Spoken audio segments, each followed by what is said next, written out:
Exactly, Bill. Thank you. The Diplomats' motivation today is more sentimental than statistical. 17 seniors will be playing their last game for the Diplomats. We'll be back with the pregame right after these messages. Snavely's commitment to quality service started in 1878. Today, the same commitment is the reason Snavely's is the place of choice for all home improvement solutions. Our complete design center offers free literature and loan-out videotapes. For all home improvements, Snavely's is Lancaster's best choice for value. North Charlotte Street in Lancaster, Snavely's Building and Remodeling Center. Snavely's feature is Owens Corning fiberglass insulation, R11 and R13 wall insulation. Chalk up extra energy savings with Owens Corning. Hello, and welcome to the AMC Wonderland 4 Theater. Here you can find the latest box office hits and clean and pleasant atmosphere. Ask our friendly staff about the benefits of the Movie Watcher program, available at all AMC theaters. Get a great deal every time you call. Now, for a limited time, buy one medium pepperoni pizza for $6.99, and as always, get a second pizza for half its menu price. 1-800-831-1111. 1-800-831-1111. 1-800-831-1111. Whether you're searching for the traditional or the unusual, you'll find it at a Handcraft Unlimited craft show. Old-fashioned furniture made with knotty pine, oak, or mahogany for the country look. A grapevine wreath with beautiful silk flowers, or a one-of-a-kind hand-painted doll. Original Pennsylvania Dutch crafts are on display and on sale during the show. Whether you love the old or the new, Handcraft Unlimited craft shows have something for you. Free parking, wide aisles, lots of good food, with Visa and MasterCard accepted throughout the show. Handcraft Unlimited craft shows with style. Good afternoon again from Williamson Field, the home of the Diplomats of F&M. Today's Division III football on Suburban Cable 22 is brought to you by Schwanger Brothers. Call 393-5868. Remember the chill of winter? Let Schwanger Brothers keep you warm. Indoor City, rated as Lancaster's best floor covering store and located at 481 Harrisburg Pike in Lancaster. Palmer Business Institute in Lancaster. Professional degree programs in both medical and business fields. Just ask us about the Palmer success story. And by J.C. Snavely's since 1878, Lancaster's building and lumber supplier in Landisville, Centerville, and in Lancaster. Well, on your screen just a moment ago, as we were discussing the sponsor billboard, a look at the parents of the F&M ball players this afternoon. These senior parents and these particular folks were out here today commemorating Parents' Day, the final home game of the 1992 campaign for the Diplomats. Jim Doherty and I are always happy to be here and always excited to bring you from a great vantage point here at F&M Division III football. Today's Diplomat opponent is the Blue Jays from Johns Hopkins down Baltimore way. And Johns Hopkins, under third-year coach Jim Margraf, come into the game with a 5-3 overall record and still a mathematical shot at the Centennial Conference title. Lots of things have to happen in order for the Blue Jays to win. As you look at F&M on your screen, and Coach Tom Gilberg with his back toward you, we'll be hearing from Coach Gilberg in just a moment. A lot of things have to happen in order for Johns Hopkins to win that conference title, and it all starts today for them. They must win here on the road against F&M. Now, interestingly enough, F&M has won all of their home games this year. They're on a 5-game home winning streak. Johns Hopkins, on the other hand, Jim Doherty, they have won their last 2 games on the road and have knocked F&M off the last 2 times they've played. They have the leading receiver in the Centennial Conference in Joe Richards. He has 46 catches, 625 yards, and 8 touchdowns, and one of the top young quarterbacks, only a sophomore, but Mike Bopp has thrown for 1,206 yards and 7 touchdowns. It's a good team that Johns Hopkins brings in here today. A team, though, that has just come off a thrashing at the hands of Dickinson at home. So how will the Blue Jays react? We'll see in just a couple of moments. Big question, though, Jim Doherty, how will F&M react after that tough road loss to Swarthmore a week ago? Well, that will be a very difficult thing for them to do, and ironically, it is very unexplainable. I love the way Tom Gilberg phrased it in the newspaper. He said it's like a game of golf. You play a good front 9, a lousy back 9, and when you're all finished, you can't explain how or why. Just 2 weeks ago, we sat here and watched the Diplomats dissect conference-leading Western Maryland, and I left here thinking that they're going down the Philly area, mop up Swarthmore, come back here and finish out the season and with a really solid shot at the championship, but that was not to be. One of the difficulties at Swarthmore, I understand, was the size of the Swarthmore line. That is a problem that F&M has a little bit of difficulty combating because the Diplomat Ball Club is quick but rather small. The same problem presents itself to Coach Gilbert and his charges today. Swarthmore with, Johns Hopkins with the biggest line in the Centennial Conference coming in here and with their premier rushing game, which we'll get into later, really poses a threat to Franklin and Marshall. As we said in the stand-up, the motivation today has to be sentimental rather than statistical. You see the senior parents there at the bottom of your picture. Their sons are being introduced and joining with their parents. This is the last game for 17 of those seniors, and they will want to strap it on and give it 110% in this last appearance at what has been called the Diplodome. We had a chance to talk to Tom Gilberg, and he reflected on his seniors and today's game. With last week's loss to Swarthmore, F&M was officially eliminated from the conference title hunt. And with that in mind, one might find that there's little to this matchup with the Blue Jays other than the contest itself. But for F&M, there is plenty of incentive. We've had a nice streak of wins at home, so that's one incentive to keep it going. And it's Parents' Week, and it should be a nice crowd. This is going to be a very emotional game. This is the last home game for all the seniors and for the year. And we have something going in there. We haven't lost there all year at home, so we're looking to keep the streak alive.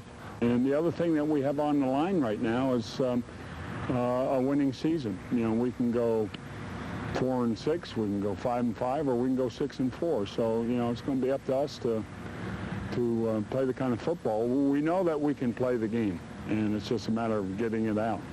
2 weeks ago, F&M handed Western Maryland their first conference loss. But last week, the Diplomats stumbled, giving Swarthmore a 28-20 come-from-behind win. Is to put it all together like we did against Western Maryland and against FDU Madison, Georgetown, our big wins. We've played to our potential, and if we play to our potential, then I don't see us losing. In order for F&M to put it all together, the Diplomats will have to reestablish the running game. I think it's going to be very important to establish the running game because that opens up the passing game, and that's what we like to do is pass the ball. According to Coach Gilberg, the emergence of a ground attack coincides with the offensive line coming together. I think our running game has picked up a little bit, and I think one of the reasons for that is we moved Rob Welling, who is probably our best offensive lineman, and we've moved Rob over to our right side, right tackle, and we moved a freshman in that center, Andy DeJean. Just like F&M, the Blue Jays like to air it out, and they have the weapons to do it in quarterback Mike Bopp and junior wideout Joe Richards. We're going to have to double up on Richards a little bit and try to take him away out of their pass game a little bit. People tried to do that with our pass game with Zach, and we feel that we can still get the ball to him, you know, and so it gives us a lot of problems. This is just going to be another key matchup with Billy and I against their quarterback and Richards. So we'll see what happens. Despite this lethal combination and a strong front four, the Diplomats' defensive strategy won't change much. Play pretty much 100% man-to-man coverage, and we generally don't change up for anybody. So we just, myself or Troy Nagel is the other corner. We'll just put one of us on him, and they haven't got anything big on us yet this year, so we're just going to continue doing what we're doing. We're not very big up front, and when you see they have a tackle 6'4", 6'5", 265, they probably average maybe around 235, 240 across the front, and we might have two players that are over 200 pounds, you know, so we have to move our defensive players, and our game plan always is to move and stunt and put pressure on you. For F&M, the key is not intensity, but consistency, and a game that could push the Diplomats over the 500 mark and go a long way toward establishing next year's team. For Channel 22 Sports, I'm Keith Shetter. Just a couple interesting observations coming out of that interview. Coach Gilberg says that he wants to double up on Richards, the receiver, and Schropp says he wants to play him man-to-man. And also reflecting on the size advantage of Johns Hopkins, Franklin Marshall plays a four-man line with four linebackers. They use a lot of stunts. They use a lot of variations. It's a very difficult defense to block. I don't care how big you are. And Coach Gilberg has been running it out here for a number of years. His defensive coordinator has done a great job for a number of years with what some people perceive to be undersized defensive football players. It's an intelligent defense. It's an intense defense. And in addition to the seniors playing the last game, as Keith pointed out, the Diplomats at 4-4 need a victory to get over that 500 mark. The introductions are winding down here on the sidelines, and we're going to go away for a bit. We'll be back with the kickoff right after these commercial messages. Family owned and operated since 1936, Schwanger Brothers delivers more than just heating oil. Schwanger Brothers installs and maintains the best in heating and cooling systems. They also provide reliable emergency service for any plumbing problem. Feel the warmth and security of a Burnham boiler and a limited lifetime warranty. Schwanger Brothers also installs high-efficiency and money-saving Tempstar products. No matter what your heating, cooling, or plumbing needs are, call 393-5868 for Schwanger Brothers. Do-I-do-I-do-I-diddy. We can do it all at Indoor City. The luxury of fine carpeting is in style at the Showmart Carpet Studio. Featuring Anything Goes, the carpet with a 10-year no-crush, no-mat warranty. We feature complete lines of Philadelphia, Columbus, and Downs carpeting with professional installation. To complement the luxurious carpeting, we offer Bruce Hardwood flooring and the elegance of Robbins Hardwood. Indoor City's Design Center will help coordinate all your decorating plans. For ceramic, tile, vinyl, and hardwood flooring, as well as carpeting, we can do it all at Indoor City.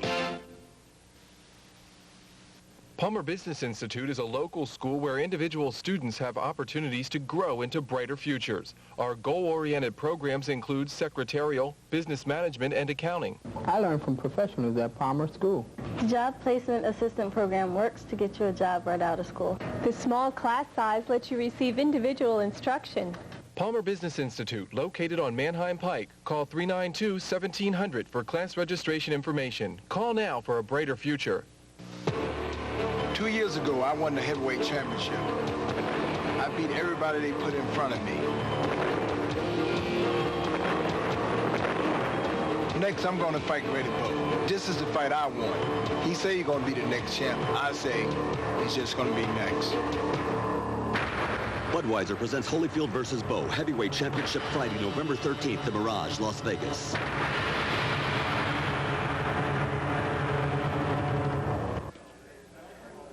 Back at F&M, Bill Arnold and Jim Doherty, where the Blue Jays from Johns Hopkins have won the toss and will receive. So we'll have a look at Mike Bopp and the Johns Hopkins offense. Jim had mentioned the running attack.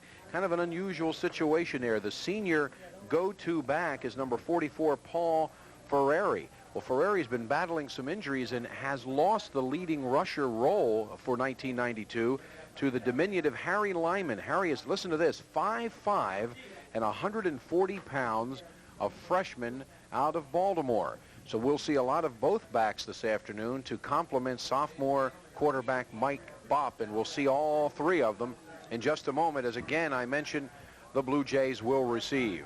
F&M with Larry Carlin doing the kicking will kick off in their blue and white. John Hopkins in white, trimmed in a darker blue.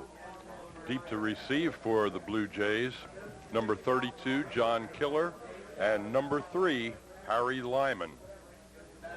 Bopp, the quarterback, has thrown 98 for 187 this year for 52%, 1,200 yards, and 7 TDs. On the negative side, he's thrown 11 interceptions. So that, of course, complements the running game. And we're off. Pretty nice kick at the 18-yard line.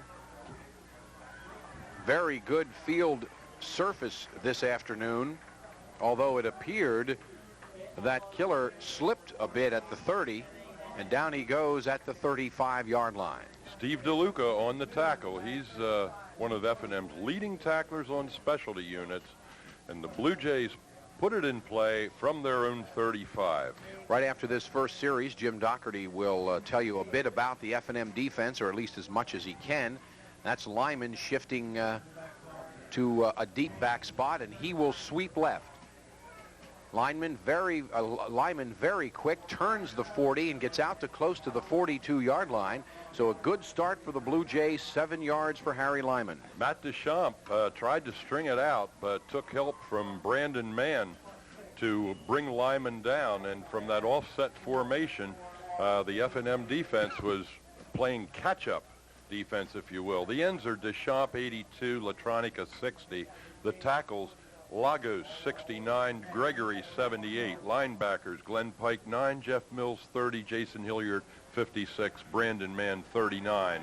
Lyman's going to try the right side, and he's got a Blue Jay first down as he dives across the 45 to the 47-yard line. So 5 or 6 more yards on that carry for Harry Lyman. Nothing tricky about it, Jim. Sweep left and then sweep right. Exactly. Chris Lagos made the tackle. Brian Smolskas came up from safety to strip the blocking, but Lyman very quick and getting some very good blocking out of that big offensive line.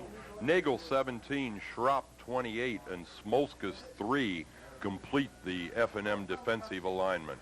Lyman again behind his fullback will sweep left, and this guy has running room inside Diplomat territory and down at the 41-yard line. Some great blocking out of Mike Miller, the offensive tackle for Johns Hopkins, to really open up the sideline, and another first down at the F&M 41-yard line. Nick Romagnoli is the fullback who's out there right now, number 42, a 5'10", 200-pound junior, and he threw a good block to spring Lyman on that sweep. Greg Barber, number 1, goes in at outside linebacker for F&M to help to shore up the outside game.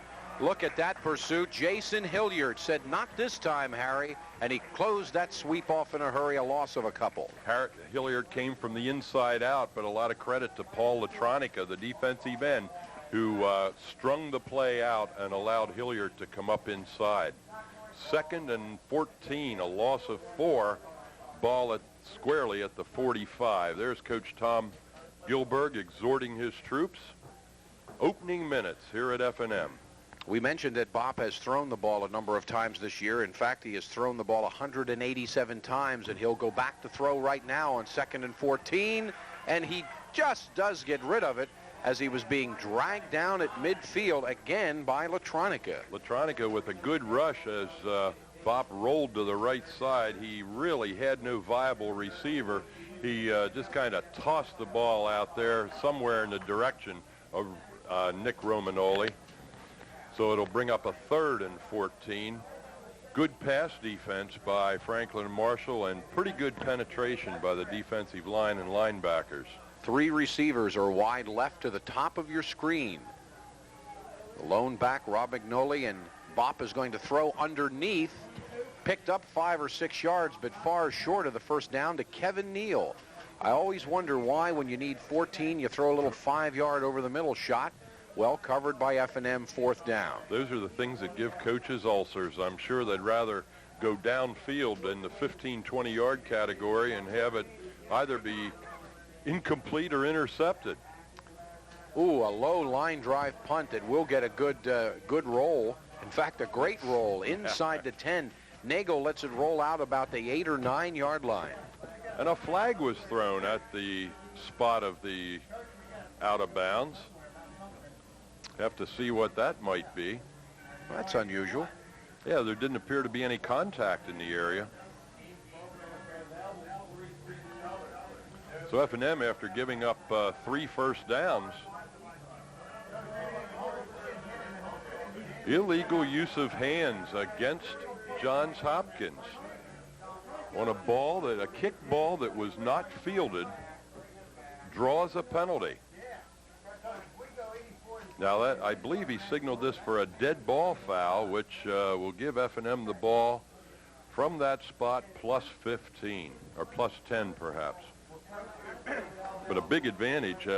What we perceived to be a shanked kick really was a good kick.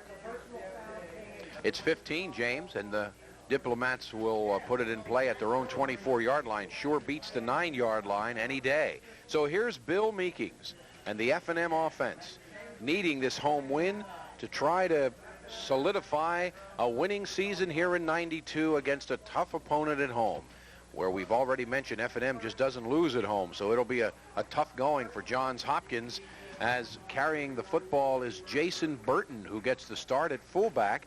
The 202-pound sophomore. Burton, number 31, picks up about 4 yards on that first down carry. Rolls over the right side. Let's give you the F&M offense. Starting at center, the freshman Andy DeJohn, 54, flanked by 51 Imbrogno, 77 Sertz. At the guards, the tackles, 62 Chad Williams, 76 Rob Welling.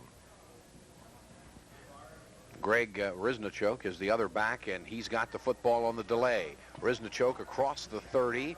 He's dragged down there by big Jelani Rucker, the 225-pound nose tackle. But Riznichok picks up maybe 2, 3rd and 4. Erie Kappelman is the tight end. He's number 5. Wide receivers in there right now. Kurt Wilson, number 10. Zach Kraft, number 26. And it's still Burton and Riznichok behind Meekings. A quick slant over the middle, and that's Wilson. Wilson has split the defenders, and a shoestring tackle by Eddie Linen, or that young man may have gone all the way. I'll tell you, a beautiful pattern and beautifully timed. Wilson just slants in front of the cornerback, and as you very capably described, split the safeties, and just another step, and Kurt would have been all the way. As it is, first down in Hopkins territory at the 48. Of course, Kurt Wilson out of Warwick High School, so a local boy there with a nice reception. Look at Burton with 2nd and 3rd effort, dragging Hopkins defenders down near the 40. He won't go down, and that F&M line playing a very inspired brand of ball. Good line blocking. Chad Williams, 62, Welling, 76. Good, strong 6.5 yards on that carry for Burton, who gets the start this afternoon. The backs are split behind Meekings on a 2nd down and 4. Here's a draw to Riznichok, and he's got a yard or 2. It will bring up a 3rd and 2 for F&M. Really no place to go. Williams had his hands full blocking over on the right side. Gain of about 1, bringing up 3rd and 4. In the Diplodome, that's a passing down generally. Meekings has thrown 49% this year, 142 for 290, 1,692 yards and 12 TDs. Rolling right and just missing his intended receiver, Nick Cardellino. It is 4th down, F&M. 4th and a couple, and I believe they will punt it away. Tom Gilberg taking no chances here early in the first period. Well, these first 2 possessions have been kind of sparring matches. Cardellino did have the out pattern against the free safety, Ryan McCrum, but Meekings unable to put it on his hands. Meekings is the kicker. Tom Balger is back in single safety as Meekings angled that to the right, maybe angled a little too far, and he'll get it out of bounds around the 22-yard line, but not much of a punt. Net yards about 19, maybe 20 yards on that punt. That's it. Well, now we get another look at the Blue Jay offense. We haven't seen Ferrari carry the ball. It has been all number 3, Harry Lyman, and he has been impressive. He's gained 512 yards coming in here today on just 103 attempts. That's a 5-yard average. Now Lyman lines up in the slot to the right. Neal shifts in motion to the other side, and it's a draw play to the big fullback, Romagnoli, who crosses the 25 and has about 5 yards. So far, the running attack for the Blue Jays, fairly impressive, Jim. Well, when they spread the defense out that way with a lot of wide receivers and a man in motion, now you're taking that 4-4 defense, which, despite its diminutive size, is very supportive, linebackers supporting linemen. Now you begin to stretch that out, and the blocks are a lot easier for those big Blue Jay linemen. Bop. That's picked off.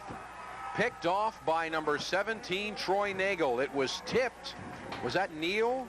I believe it was Neal. One of the receivers for the Blue Jays tipped the ball into the hands of Troy Nagel, number 17 for F&M. Turnover number 1 last week in the loss to Dickinson. Johns Hopkins turned it over 9 times. They have been a little turnover crazy of late. It has really hurt the Blue Jays, and they turn it over here early, Jim. We've been advised by Tom Byrne that that's Nagel's 11th career interception. He did a real nice job. Play action, and Meekings has to get rid of it in a hurry, and he does. Burton has a sideline route to the end zone, but won't get there. Nevertheless, a great call, well executed, and a big gain for F&M on first down. Well, I'll tell you, that play takes off from the 45. It's now marked at the 14. So a 31-yard pickup on the little rollout dump pass to the fullback.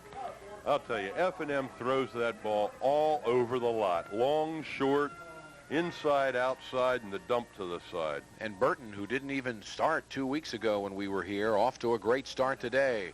Riznachok gets to about the 12-yard line, give Greg 2 yards, where it will be second down 8. Clock is running here with 7:45 remaining in the opening quarter here at F&M. Nice defensive play. Kevin Greco for the Blue Jays in on the tackle, limiting the gain to 2 yards. F&M has to get in the hole quick, Bill. The line cannot keep those holes open that long. Riznachok sets up about 7 yards deep. And wide open is Burton, and he's got a blocker in front of him. Cordellino. I think he got in the corner, didn't he? Well, I don't see a signal as yet. Apparently not. Just inches from the goal line. All the F&M players celebrating over there, but I didn't see the hands go up. Now that it just didn't happen. Meekings with a very, very good read. Take a look at this. You're going to see the outside linebacker at the top of the screen come down hard on Meekings. That's the strong safety, Tom Balger, who came down on Meekings. That left Bertone open. From the 1-yard line, Meekings will try to knife in, and he does. He got it. In fact, it was less than a 1-yard effort, and Meekings gets the nose of the football across the plane, and F&M has drawn first blood at the 6:49 mark after the pass interception by Nagel. F&M converts the turnover into 6. They lead 6-0. Troy Nagel with a heads-up defensive play put the offense in excellent field position at the Blue Jay 45-yard line. And then the pass, a couple passes to Bertone, and F&M takes it in. The kick goes awry, so F&M will lead by 6 here midpoint of the first period. But, boy, quick lightning after the interception, Bill. A 31-yard pass, a pass to the right side down to the 1-yard line, and the quarterback sneak was about all it took. You sandwich in a run by Bertone and a short dive by Riznachok just to keep the defense honest, and makes a very, very quick strike for the Diplomat offense. Yeah, Burton got 98% of the yards in that drive, and Meekings gets the score. 6-0 F&M. Remember, next week, F&M has to travel to Gettysburg. Key rivalry there, while Johns Hopkins goes back home against Western Maryland. And you can bet that Johns Hopkins is working on the angle that they still have a mathematical shot at this Centennial Conference title. Jim Margraf is working that angle. You can bet on it. F&M, as we've said, playing for pride, as it were, playing for a winning season. playing to keep their home winning streak alive here at Williamson Field. And so far, a good start for the Diplomats. It's a kick by Carlin, taken by Killer at the 20. Killer to the 30. And that's where he meets the blue-clad wall. Jim Cipriano in on the tackle. Watching that Johns Hopkins offense come on the field, Bill. Do we have Ferrari in the lineup? Well, we haven't so far. It has been Harry Lyman and Nick Romagnoli operating in the backfield behind Mike Bopp. And that is the set on this series. Ferrari battling injuries most of the year, maybe a bit shaken up today. Here's Lyman trying the left side. He breaks the tackle. Deschamps had him by the ankles but couldn't bring him down, and Lyman turns that into a 2 or 3 yard gain. Grasso in on the tackle along with Smolskas and Lagos, but a gain of 4. Lyman is a quick strike.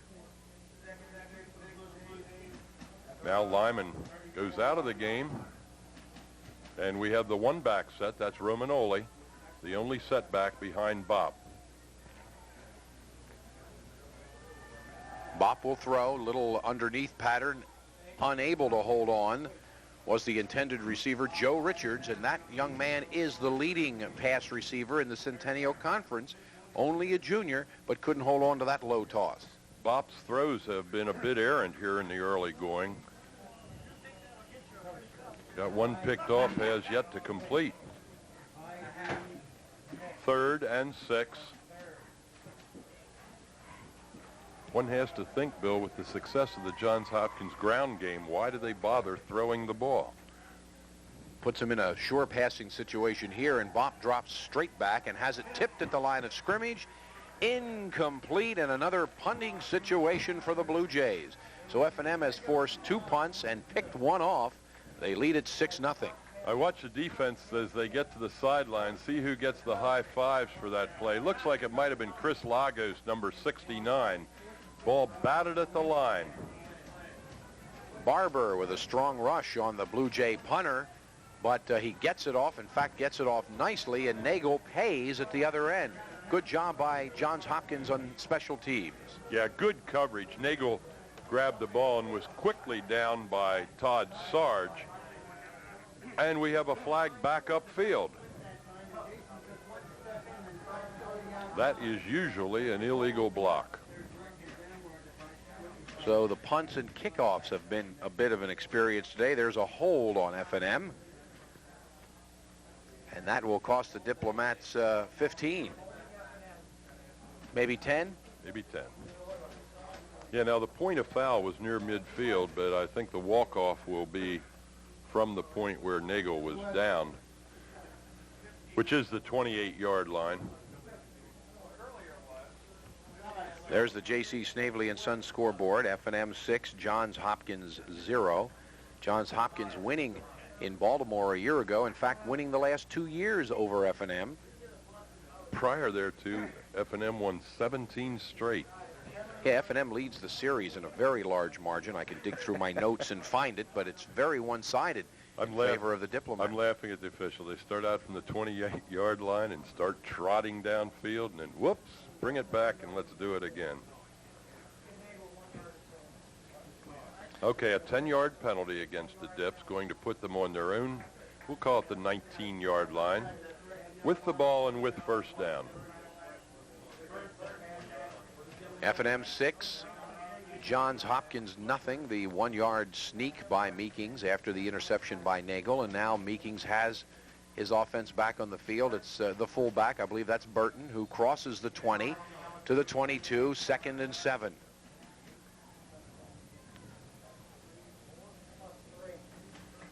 Tackle for the Blue Jays, number 46, Matt Norcus, not listed on our original depth chart. Matt in there working at a defensive end, outside linebacker spot. Play action, and Meekings has to hurry. Is that picked off? Yep. I believe that pass was intercepted. That's Tom Balger. One of the reasons, pressure right in front of Meekings as he released the ball. Same type series that F&M ran successfully before. We'll take another look at it, only this time the pressure comes from the linebacker, and Balger, the safety, steps in front of Bertone. Bertone had previously been wide open on that dump. Victor Carter Bay, the defensive end, the freshman, was right in the face of Meekings as he delivered the ball, and now the Blue Jays with a chance to get that score back. Great field position at the 24, but Lyman, that's as far as you're going. That's Lagos, the defensive tackle, who came open and greeted Lyman as soon as he got the ball. Number 44, Jim, was also involved. Greg Grosso, the junior linebacker. Loss of 4 on the play, 2nd and 14. So after a couple of early sweeps by Lyman, he hasn't done a whole lot, thanks to F&M's D. In fact, he's not in the lineup right now as Bopp drops straight back and throws for Richards in a crowd. Incomplete. Glenn Pike, the linebacker, got a hand on that one. Dropping back into the pass lanes was Pike and was able to bat it down. 3rd and 14. Lyman is checked back in with a play from the bench of Jim Margraf. 3rd and 14. Twin slots and a wide receiver right. Pressure. Bopp just does get rid of it, but Richards has it. And Richards will high step into the end zone impressively with a 28-yard touchdown pass from quarterback Bopp to Joe Richards. John Schropp was set up at about the 7-yard line, all ready to intercept that ball, and Richards came knifing in front of him, grabbed the ball and danced into pay dirt. Really great timing on the throw by Bopp. That's the best ball he's thrown all day. Richards' 47th reception of the year, and he's 9th touchdown. Leads the Centennial Conference, does Joe Richards, and that was nicely done. Now, if this placement is converted, the Blue Jays will have the lead. Ooh, and it is not. It's playable. It's playable. Nagel. Nagel has running room. Nagel has lots of running room. Is there an angle? Oh, why did he go inside? If he stays outside, he's in for 2 points. Oh, my goodness. He could have tiptoed down the sideline for 2 points, but he angled in and got knocked down, which ends the play.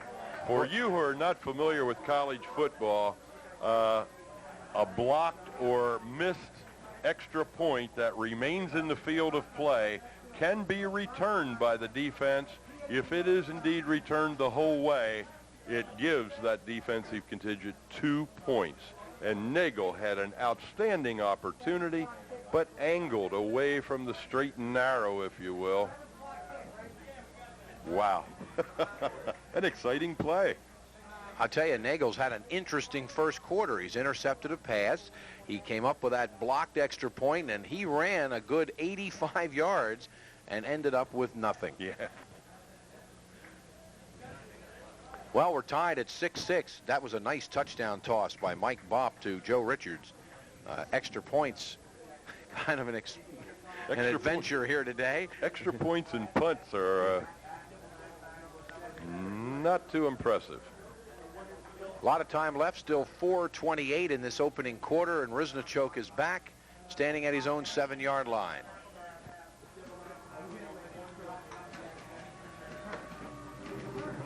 Brad Beckman with a little pop-up, a short punt taken by one of the up men, and F&M has the ball at the 40-yard line. Was that Paul Sorick? Paul Sorick returned it, so the Diplomats in business at their own 40.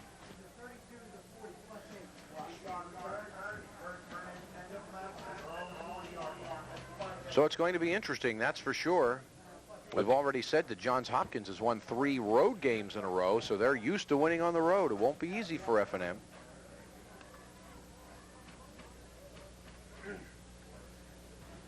Meekings to the air.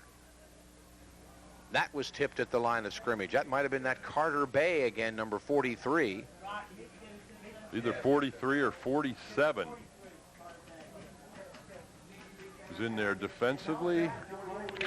Jim Lalezi. You don't see that occur to Meekings very often. So here in the first period, we've had 2 interceptions, which both directly led to touchdowns and no extra points. Ooh, nice hole on the right side for Joe Quinn. Joe Quinn cuts outside and finally is run out of bounds inside the 40. I'll tell you, a very nice run by Joe, and as he got to the outside, he dipped that head and shoulder inside and then broke it outside for good additional yardage. Looks like a 23-yard run for Joe Quinn. We saw a lot of Joe when Riznachuk was shaken up a couple of weeks ago, and he is a good one. Joe Quinn, who is only a junior, so will be back to help Tom Gilberg in 93. First down, Diplomats at the 38. Play action for Meekings. Good blocking. Bad throw. Yeah, thrown too low for Attar. Our first look at Mark Attar out of the backfield. Second down. Attar and Bertone, close, both playing that fullback spot for Coach Gilberg. Kurt Wilson, number 10, going to the huddle, bringing a play in from the sidelines. Looking at a 2nd and 10, ball at the Blue Jays 38. Zach Kraft has not been on the receiving end of a Meekings passes yet. That ball's intended for Wilson, but overthrows Wilson and almost picked off by Ryan McCrum. Yeah, that was severely overthrown. 3rd and 10. Yeah, we haven't seen Kraft touch a ball, and a young man who made his presence very known 2 weeks ago, Erie Kappelman, the tight end, has not had a pass directed at him. They're both out there. Kappelman tight left, Kraft split wide to the short side of the field. That's to the top. And Meekings will throw on 3rd down. He has time, and he has Zach Kraft. Now, does he have enough for a first down? I'm not so sure. No, he's short. He's about a yard short, I believe. That was a nice pattern. Kraft went out from the right wide, and Kappelman went down from the left tight. And they crossed, and Kappelman continued on to the sidelines, and it allowed Kraft to come back to the ball. Came back a little bit too far, going to bring a 4th and 3, and the Dips are going to go for it from the 30-yard line. A lot of movement on the line. And a run by Quinn. I don't believe he's got it. Was there a flag on that movement? I don't think so. Nope. And I think Johns Hopkins did the job. Yeah, they sure did. The play call surprised me. I was sure that F&M was going to pass the ball. Not even going to measure, says the referee. It is Blue Jay football with 3:05 left opening quarter. Tied at 6 after a 1-yard run by Meekings and a 28-yard pass from Bop to Richards.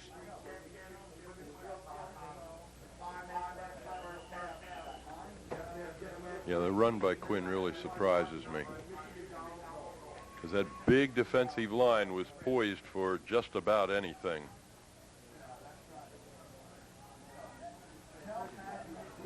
Hopkins at their own 28. The draw, Romanelli. And the big fullback crosses the 30, maybe to the 32. So give Nick 4 yards on the carry. 2nd down, 6. Clock running with 2:50 left opening period. Final home game of the year for F&M, and a Parents' Day crowd, and a pretty good one on this chilly and gray November afternoon. Next week, Jim and I will bring you the final regular season Lancaster-Lebanon League game from over at McCaskey. The Tornado, having a tough time of it right now, will be hosting Reading in a big game. There's more movement on the line, but no flag as the play continues. And, there's a flag as there was contact between Glenn Pike and Harry Lyman. Yeah, they lined Lyman up in the right slot that time, broke him across the middle, and a really good throw by Bob. Pike reached in to bat it away, but was detected of unnecessary contact. Interference call. I believe that'll be a 15-yard penalty from the line of scrimmage.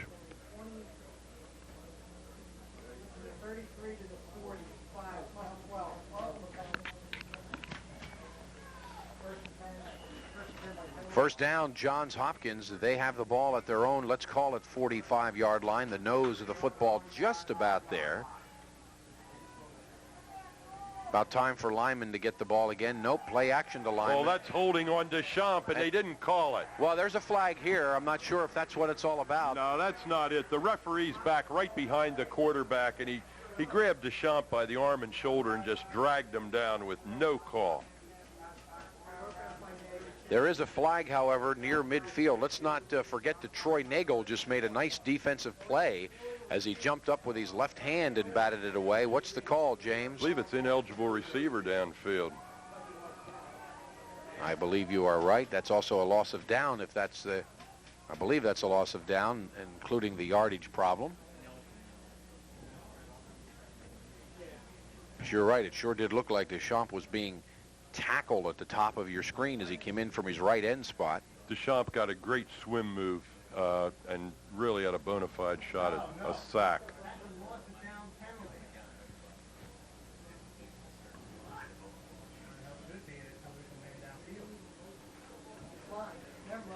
Well, now the penalty was declined. So apparently it was not a loss of down penalty. It could not have been. Well, actually, the referee just changed his signal there the second time just by tapping the top of his cap. So he changed things on us, and it is 2nd down and 10 as the penalty was declined by F&M. And Bopp drops back again. Ooh, Deschamps got him this time. Oh, Gregory. Hit the big tackle right in the hands. He didn't know what to do with it. He sure didn't. He couldn't close on him. And Deschamps, that time, really got a rush on Bopp. 3rd and 10. F&M defense responding.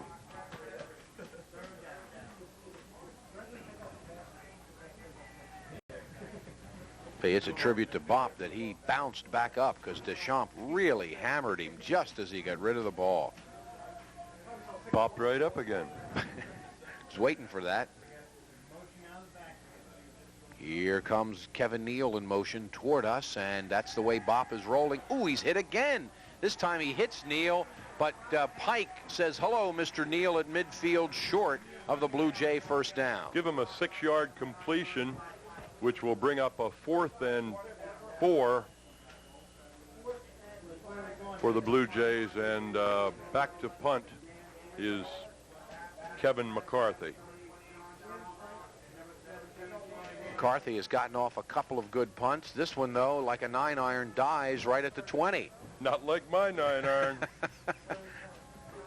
I'm sorry, that was Dan Flynn, the punter. Kevin McCarthy is the placement kicker. So a kick that dies right at the 20. We're at 1:33 to play in the quarter. We're tied at 6. It's the Johns Hopkins Blue Jays and the Diplomats of F&M. Dips on offense. Quinn is still there at the fullback spot. We'll see if Attar is or at the tailback, actually, and that is Attar. He hits that hole in a hurry, does Mark Attar, and he has about 8-9 yards on that first down carry. Correct me if I'm wrong. I think Attar gets into the hole a little quicker than Burton. And I said earlier, tough for the diminutive F&M offensive linemen to hold their blocks quite that long. It is a first down for F&M out over the 30. Yeah, more than 8 or 9 yards. Attar got 10 on that carry. Out of the eye. Meekings trying to get a drive started.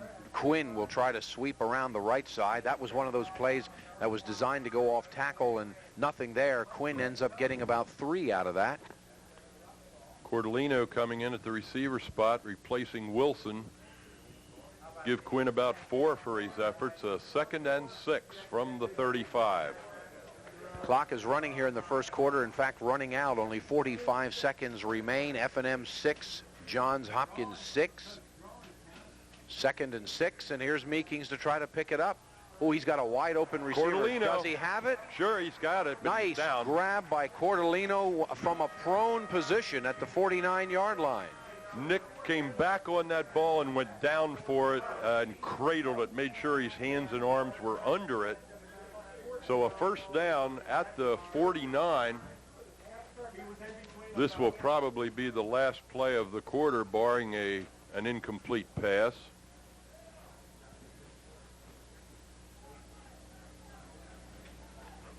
Boy, Attar just gets such a good start. Crosses midfield to the 47. Give Mark Attar 4 yards on that first down carry. That's going to be the last play of the quarter. The officials won't have to move the ball far, as it is positioned in Hopkins territory at the Blue Jays 47, the end of the first period on the J.C. Snavely & Sons scoreboard. We're tied at 6.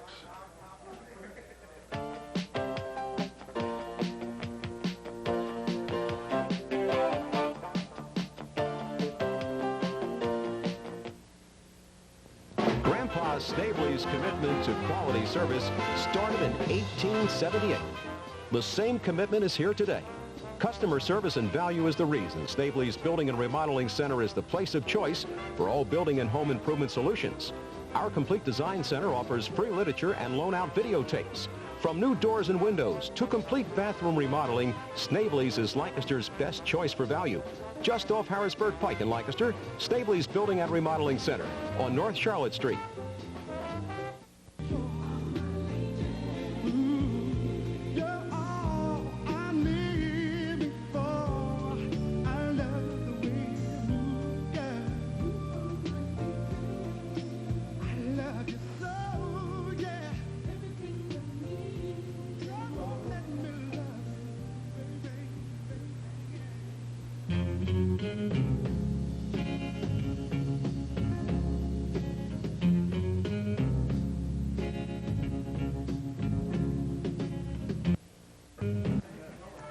Hope you're enjoying Division III football with Bill Arnold and Jim Doherty from F&M's Williamson Field. This game videotaped Saturday afternoon, a gray and chilly November Saturday, on F&M's final home game of the '92 campaign. The Dips traveling to Gettysburg next week. Johns Hopkins back home against Western Maryland to close out their season. F&M with a first down, make that second down and 6. Little dump off over the middle to Attar. And that was nicely defended by linebacker Lenine. Yeah, really a good job. They put a hat on Attar, caught the ball, but a net gain of about 1, make it a 3rd and 5. You know, thinking about your gray and chilly Saturday afternoon, it could have been a lot worse. We had snow flurries this morning. That we did. Although to me, this is still football weather, this kind of weather. From the eye, 3rd and 5, and Meekings will try to pick it up. That was tipped, and I believe caught. That's Kurt Wilson, the receiver, tipped at the line of scrimmage, but Wilson pulls it in. That is he didn't get a real good spot, but I think it will require a measurement. Tell you, that was good hand-eye coordination by Wilson, as that flight of the ball was deflected by the tip, and yet he kept his concentration and held on for what is going to be very close to a first down. Let's see. He's got it. Yep. Nose of the ball. Ball at the 41-yard line of Johns Hopkins. Cordellino and Wilson contributing big, difficult catches in this drive.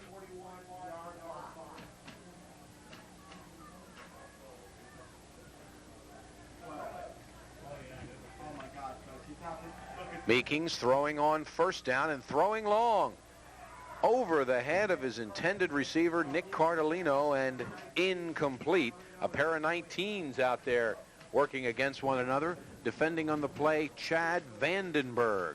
I'll tell you, Cordellino was wide open coming down that sidelines. Meeking just put too much mustard on it. A lot of passing here in the first quarter and early in the second quarter. Both teams not afraid to air it out. Each team threw 10 times in the first period. That's a lot of passing. We're on a mark for 80 passes in this game if that keeps up. Option not very well executed, and Quinn does all he can to recover for F&M. Well defensed by Johns Hopkins. Meeking had thoughts of turning it up inside, but was challenged and really pitched at the last moment and gave Quinn a tough ball to handle at about the shins. Joe opportunistically kicked it forward and then fell on it. So we're looking at a 3rd and 12 at the 43 of the Jays. Speaking of the passing, each team has thrown an interception, and each interception leading to the score that we have, 6-6, early in the second period. Meekings, there's a wide open Kappelman. I mean, he was open by 15 yards inside the 5 and hauled down from behind. How can you be that open? We'd like to see that again. I think he'll probably come up out of his stance and make a touch block on somebody so that the safeties give up on him as a potential receiver. But again, not enough sheer speed to get to the end zone. Nagel denied of the 2-point conversion return, and Kappelman denied of the touchdown. But a big play on 3rd down. Calling it the 2-yard line out of the I formation. Joe Quinn will try to get it. He hurdles in, or does he? Aren't they going to give him that mark? Boy, I'll tell you, he really went up and over and did a 1.5. It's like 5 feet of his body's laying in the end zone. But he went backwards. The ball hadn't crossed the plane. I'll tell you, these officials are tough today. Tough, tough, tough. Another look at Quinn. Watch this.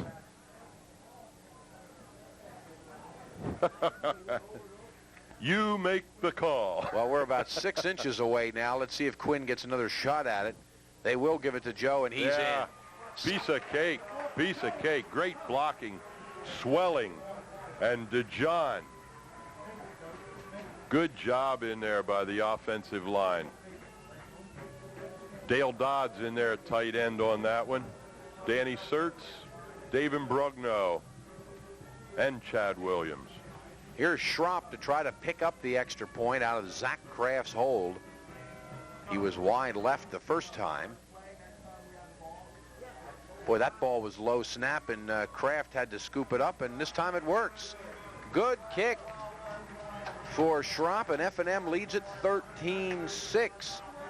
Key play, that toss to tight end Kappelman, Jim, who was open by 15 yards. That was a 3rd and 13 play, Bill. If that doesn't hook up for 13 yards or more, F&M has to punt the ball. An 80-yard drive for the Dips, taking over on their own 20 following a punt, and really featuring a passing bonanza. Receivers coming out all over the place. Cordellino and Wilson with great catches. Kappelman with the easy pick. And finally, Quinn in the end zone. That was Meekings on your screen talking to Coach Gilbert. A couple of weeks ago when we were here, Meekings had one of those unbelievable days and was named Conference Player of the Week after his performance against Western Maryland. And Meekings not having a very shabby afternoon so far today either. He's leading his F&M team right now. They're leading 13-6. First quarter stats were 5 of 10 for 82 yards and 1 INT. And add to that the throws to Wilson and Kappelman here in the second period. Well, there's an absolutely awful kick by Carlin. He just got under it and kind of hit a little pop-up. Only went about 20, 25 yards, and what's going to happen? Did that go out of bounds? Yeah. Mm-hmm. So Carlin will have to kick it again, I believe. I don't know. I get confused between college and high school on this. I think you can get a spot at the 35, or you can request it to be kicked again from 5 yards deeper. That's what they were talking to John Killer about, and apparently the decision is make Carlin kick it from the 30. Yeah, I mean, if you can't get it much further than that from the 35, do it from the 30. Killar and Lyman are back at the 22, 23-yard line for the Blue Jays, who now trail for the second time in the game, 13-6. 12-12 still to play in the first half. Carlin to drive the ball.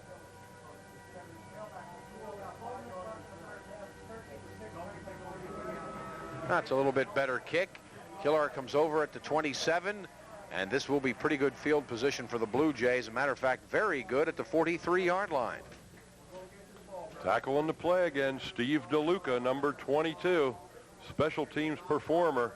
The Blue Jays in great shape at their own 43,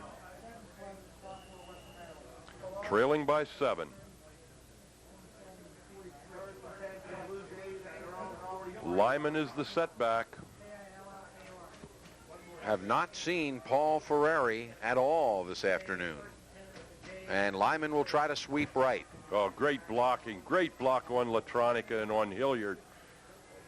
Lyman is also deceiving. Although he's only 5'5" and 140 pounds, he's powerful. We've seen him shake through a couple of would-be tacklers today. Mills and Hilliard and Smolskis and Nagel on the tackle of the 140-pound running back. A 6-yard gain for Lyman. Great blocking at the point of attack. A great block on Latronica and a great block on, I believe it was Hilliard. Now Lyman is out of there, and the lone back is Nick Romagnoli. And that usually means Bop throws, and he does. And, boy, he drilled that one right into the numbers of number 84. Dave Lockman. Lockman is correct. Nice toss by Bop. We've just gotten word from the Johns Hopkins spotters up here. Ferrari is out with a hamstring injury, so those injuries which have plagued him through what was supposed to be a great final year of his career here continue. First down, Blue Jays at their opponent's 36-yard line, and here is our first look, and he's probably sorry it is, at Killer out of the backfield. He got creamed. Jason Hilliard. We talked about that 4-4 defense. Almost never do only 4 people come, but nobody knows which ones. That time Hilliard came from his linebacker spot and got a tremendous surge. Well, they picked the wrong hole that time, didn't they? Loss of a yard, 2nd and 11, maybe 12. Bop to throw, and now he's scrambling around. Ball is in the air and picked off. Great play by Jeff Mills. He swatted at the ball, and it came down, and he caught it for an interception. Great job, Jeff Mills, F&M linebacker. 2nd turnover of the day, and F&M with possession on their own 30. Been a problem for Bop this year. That is his 13th interception of the year, 2 of them today. The first one led directly to the first Diplomat score. So F&M already leading, get another break, and they have the ball at their own 30-yard line.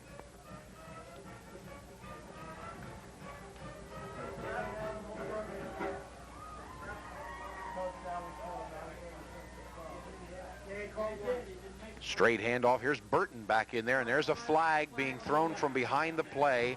Almost always means holding. Burton picked up 5 or 6 yards, but I don't think it's going to matter, James. No.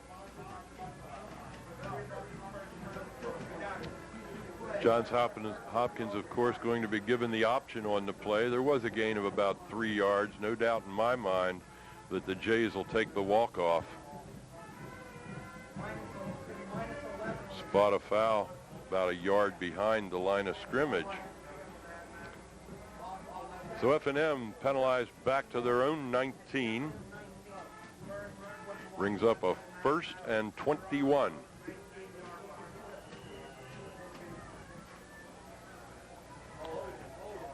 So the set of backs who started the game, Riznichok and Burton are in there. Meeking's undaunted, will throw one out here for Wilson, and he's got him. Wilson in midfield has a first down as Meekings threw that baby on the run about 40 yards in the air. The whole sideline was open. He had Burton open at about the 30 and obviously had Wilson open at the 45. Just all kinds of a defensive secondary breakdown on the part of the Jays that time, Bill. So immediately after the penalty, 1st and 21 from the 19. Meekings throws them out of trouble to the Blue Jay, the Blue Jay 47. Second time we've seen that today as Riznichok gets nothing, just back to the line of scrimmage for Rucker and company, and Carter Bay make the stop. But second time today we've seen receivers, Jim, wide open. You know, Johns Hopkins has given up more points than they've scored this year, even though they're 5-3. So it obviously tells you that somebody along the way, somebody's scoring points against this team. Took a lot of measure. 2nd and 10 as Riznachuk is met at the line of scrimmage. Meekings has to throw it high, and he has Zach Kraft, but that was defended quite well by Bobby Gull, and maybe only a yard or two. Yeah, that's going to bring it out to about the 45. 3rd and 8. Cordellino replaces Wilson. Meekings doing what he likes to do best, throw the football. Oh, he has to be somewhere in the neighborhood of 15, 16 passes already, and we still have 8:55 left in the first half. Got man coverage on the outside. Over the middle in a crowd. Burton has it. It's close. Oh, wow. It's close. Burton pulled it down between people. Covering for Johns Hopkins on the play is Todd Sarge and Ed Lenine, but Burton caught the ball and staggered forward. Going to bring up a 4th and 1, and the home crowd is yelling, "Go!" Are they going to talk this one over? I think Bill Meekings is going to call out timeout. It is. It is timeout, F&M, on this 4th and 1 with 8:18 left in the first half. And it gives us a chance to take this commercial timeout with F&M on top by 7.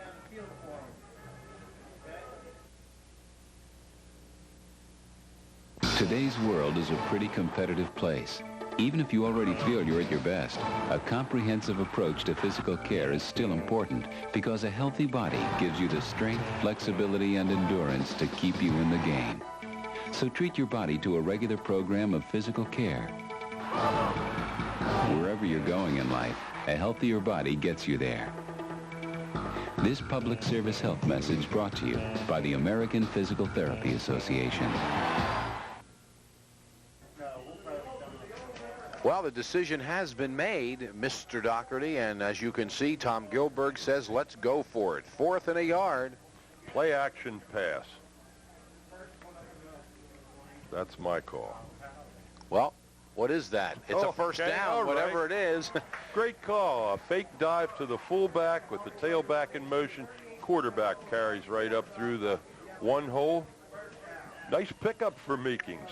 Actually looked like it might be a broken play for a minute as they faked to Burton, and then Meekings followed him right through. Just almost like a counter play, except the quarterback carries. 1st and 10 at the 34. F&M 13, Johns Hopkins 6, and they've got a first down. They're on the move. Burton pounds his way down near the 30.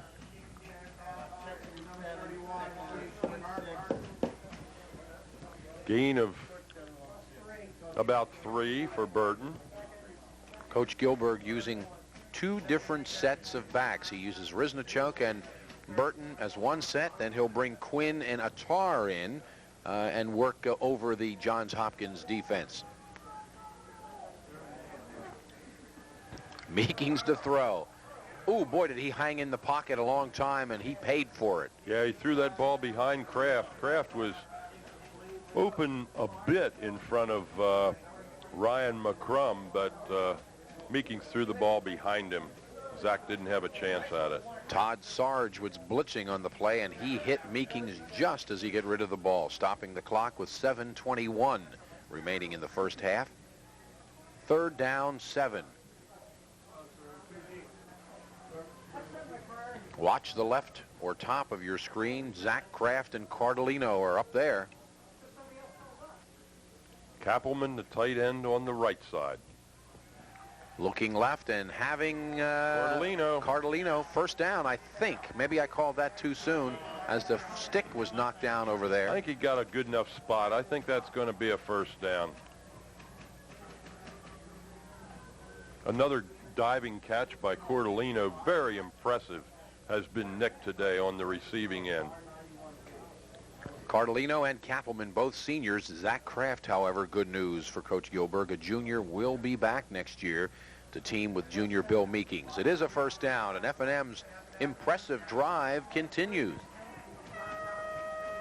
This drive started at the Diplomat 30 with Jeff Mills' interception. Diplomats now at the Blue Jay 24.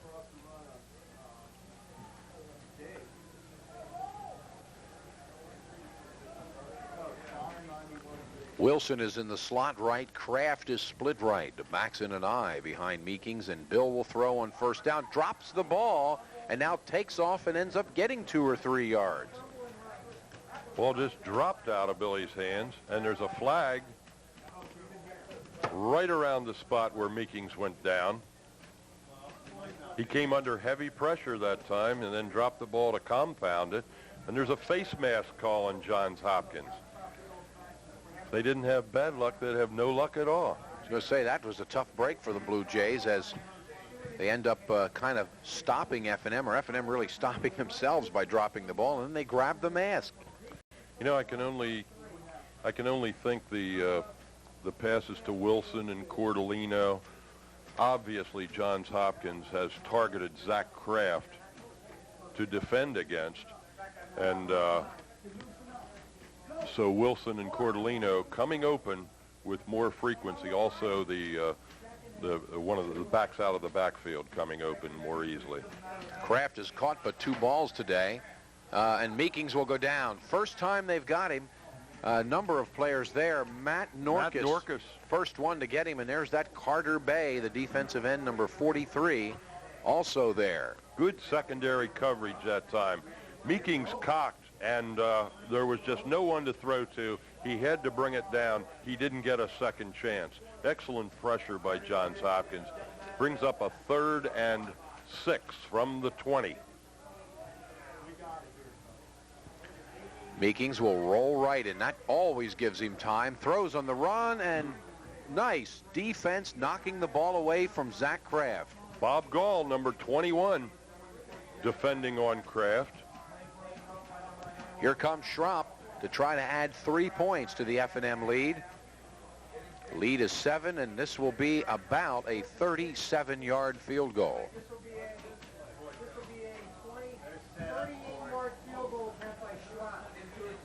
Well, they're actually going to call it 38 yards out of the hold of Kraft. A 38-yarder from the left hash mark, just inside of the left. Ooh. No way. He just didn't hit that right. Everything looked right, but Schropp met the ball, and it was a duck. So no good, and F&M's impressive drive results in nada. 13-6, though. Diplomats still up. Well, F&M got the ball to the red zone, and that's where it stopped. So now it'll be Johns Hopkins from their 20.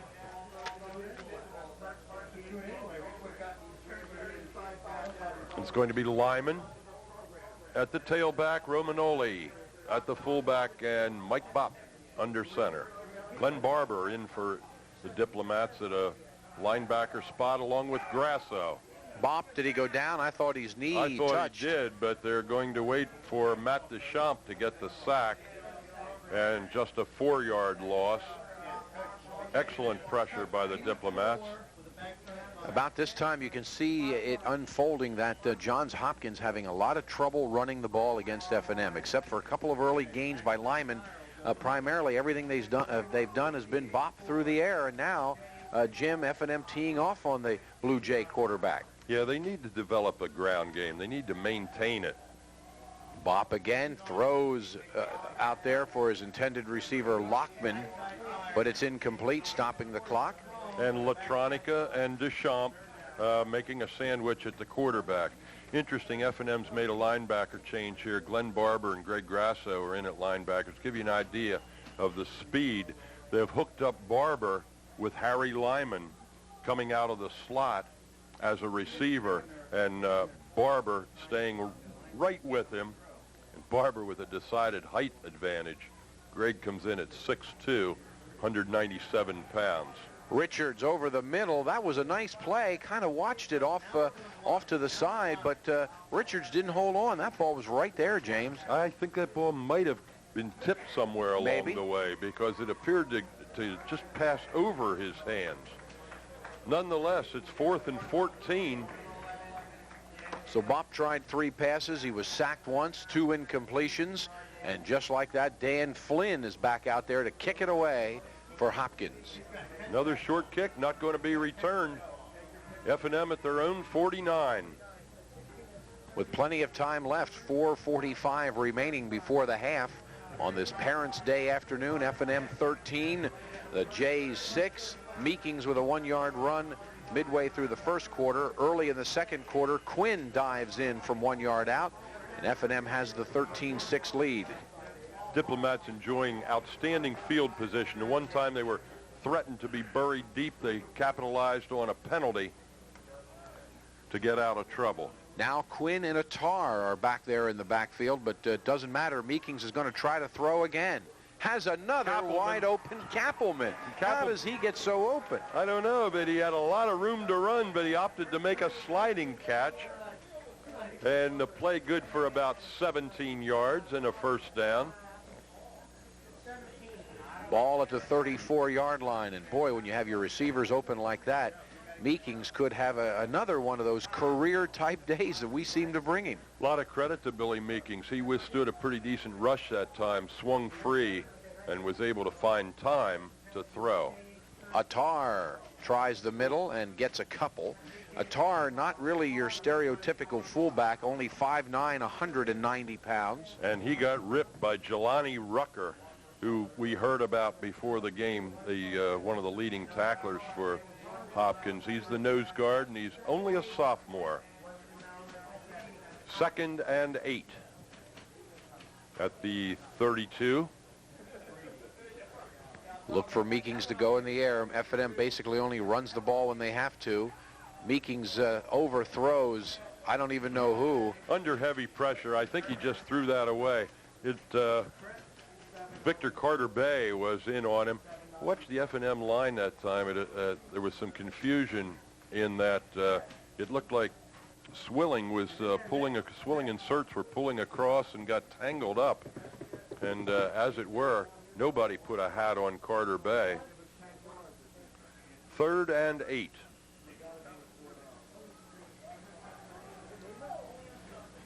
Coach, he's 3 deep. He's got to check out and not 12. Wilson in motion. Now they got a trip flood blitz on the right. And reading the blitz and recognizing it, Meekings overthrows his intended receiver Wilson, stopping the clock with 3:35 left in the half. 4th down. Good defensive job by Johns Hopkins. F&M flooded the right side, and they cut Sean Fallon loose coming up the middle, and he came untouched. Meekins just had to unload. 4th and 8. 3:35 yet to play in the half. The Diplomats not going to kick the ball away. A lot of confidence in their defense down here at the Blue Jay 32-yard line. They're going to try for these 8 yards. Fallon gets picked up. They picked up the blitz, didn't they? But cannot hold on. I believe that was Zach Kraft, who just couldn't hold at the 20. So Johns Hopkins takes over. Not a real good throw. Put it down at Zach's feet, and he just couldn't get it. Good offensive job that time by F&M. Fallon came on the blitz, same as the last play, but Dave Imbrogno picked him up. So the ball changes hands, and it's Johns Hopkins operating now decent field position at their own 32. Let's see if Bopp tries to get it back in a hurry. No, he's going to try Lyman. Look at Lyman sidestepping his way into the F&M secondary. What a nice run by the diminutive Harry Lyman. And you know, if he could have gotten outside of Barber, he had a whole lot of near sideline to run in. As it were, he picked up 6, going to be 2nd and 4 at the Johns Hopkins 39-yard line. You almost think that F&M would be looking past and that the Blue Jays could get something accomplished on the ground, but now Lyman's back out of the game, and out of this formation, Bopp has primarily been throwing the ball. Well, Lyman is in the guy. I couldn't even see him. Back. Smolskas comes on the inside. A lot of credit. Deschamps, Hilliard, Barber, Schropp, all defending to the right side, stringing the play out. Smolskas coming up and making the tackle for a loss on the play. 3rd and 5. I don't think you were allowed to hide behind the referee. Lyman still in the lineup, but Smolskas saw him. We didn't have to see him. Nice job by Brian. I did see him, Bill. Have you had your eyes checked lately? Yeah. 3rd and 4. Option. Bopp says, I'll keep it, and look out. First down and more. Well, running the option right, Mike Bopp just took a look at the flow of the F&M defense, brought it back left, and it was not until John Schropp dropped him at the F&M 49. An excellent read by, take another look at this. When you talk about a quarterback reading the option, you don't frequently think about them reversing field, but that's an outstanding job. Big gainer. It is on the ground that the Blue Jays are making some headway just inside Diplomat territory. Clock running, though, 1:40 left in the half. Time becoming a factor. Good protection. And Bopp, see, we go back to the air, and it's batted away by Hilliard. You wonder why a team that's successful on the ground goes back to the air all of a sudden. Well, 1:34 left with almost 50 yards to pick up. Might be reason number one. The offensive line of Johns Hopkins gave Bopp some excellent protection that time. Those F&M linebackers just flow into the passing lanes, as did Hilliard, and bat the pass down. 2nd and 10.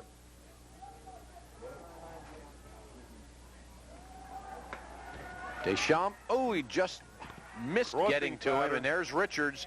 Richards has the touchdown reception, and now he has another big reception for a Blue Jay first down. Actually, F&M has done a pretty good job of taking Richards out of the game, but when he's made a big catch, it has been a big one. It sure has, and Richards did not get out of bounds. The clock was running, and Johns Hopkins takes a timeout to stop the clock. We'll take another look at it. Bopp rolls to his right. Now watch Richards coming back across the grain, gets a block, and Smolskas finally drags him down inside the F&M 30. Hopkins had to use a timeout because the officials say he did not get down out of bounds, so it is a timeout burned by the Blue Jays. 1:22 to play in the half. Been a good half. F&M scoring first when Meekings went in from 1 yard out after the pass interception. And a 6-0 lead as Schropp missed the extra point wide left. Bopp then hit Richards on a 28-yard strike with 4:28 left in the quarter after an interception. And an interesting conversion effort. It was blocked, and Nagel ran about 85 yards the other way, only to get caught. So it ended up 6-6 at that point. And then early in the second quarter, Quinn goes in after a nice 80-yard drive, a 1-yard run for Quinn. And Schropp this time pounded home the extra point. That's where we are right now with the Blue Jays at their own, or actually at F&M's 30. Threatening to tie it.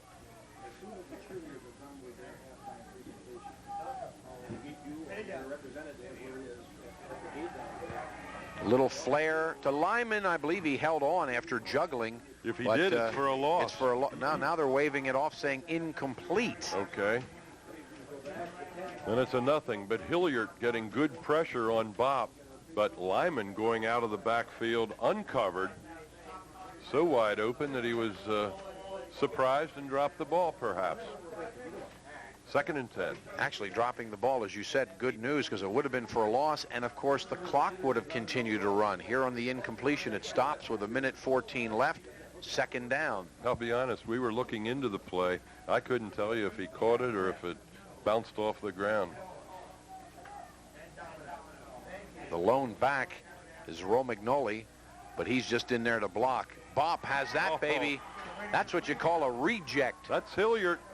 Jason Hilliard, the linebacker.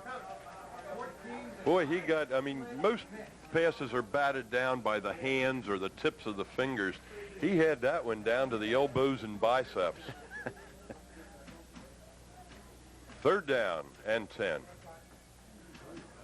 Truthfully, Hopkins may be down here in 4-down territory themselves at the 29-yard line.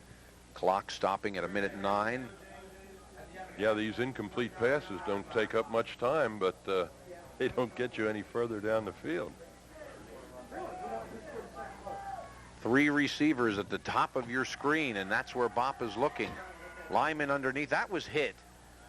Matt Deschamps, I'm sorry, it was Latronica, along with Hilliard and Mills, with good pressure on Bopp. So they face a decision. 4th down, I guess it isn't any decision. I don't presume that they would have a field goal kicker that could do 46 yards. Jim, why is Bopp getting the ball batted away so often? He is 6'1", not a little guy, but for some reason we've had 4 or 5 deflected passes from Bopp at the line of scrimmage today. That's a good question, which I can't answer. 4th down from the 29. This will be the last gasp for the Blue Jays. Oh, it's a screen pass, and it's a beauty. Boy, they got Lyman in the open field, and this could be trouble. One more block is all he needs. Did he get in? No. Oh, my, he did not get in, and he must be only inches away. Schropp with a saving play, but a beautiful call on 4th down, a middle screen, and out of that 30 yards, Lyman negotiates about 29.9 of it. You watch this guy in the open field. This is a great call. Look at that pass rush. There's Lyman behind his line. Good block on Barber. Smolskas can't get him. Schropp fighting off a block. From the 1, here's Lyman. He's in, says the one official across the way. Yep. Touchdown, Harry Lyman. And we've got ourselves quite a ball game as halftime is only 45 seconds away. Big play, 4th down screen pass. Culminates a 68-yard drive. McCarthy on to attempt the tie. Remember the last time McCarthy was out there, we had that block and long return by Nagel. Let's see if McCarthy can tie the score.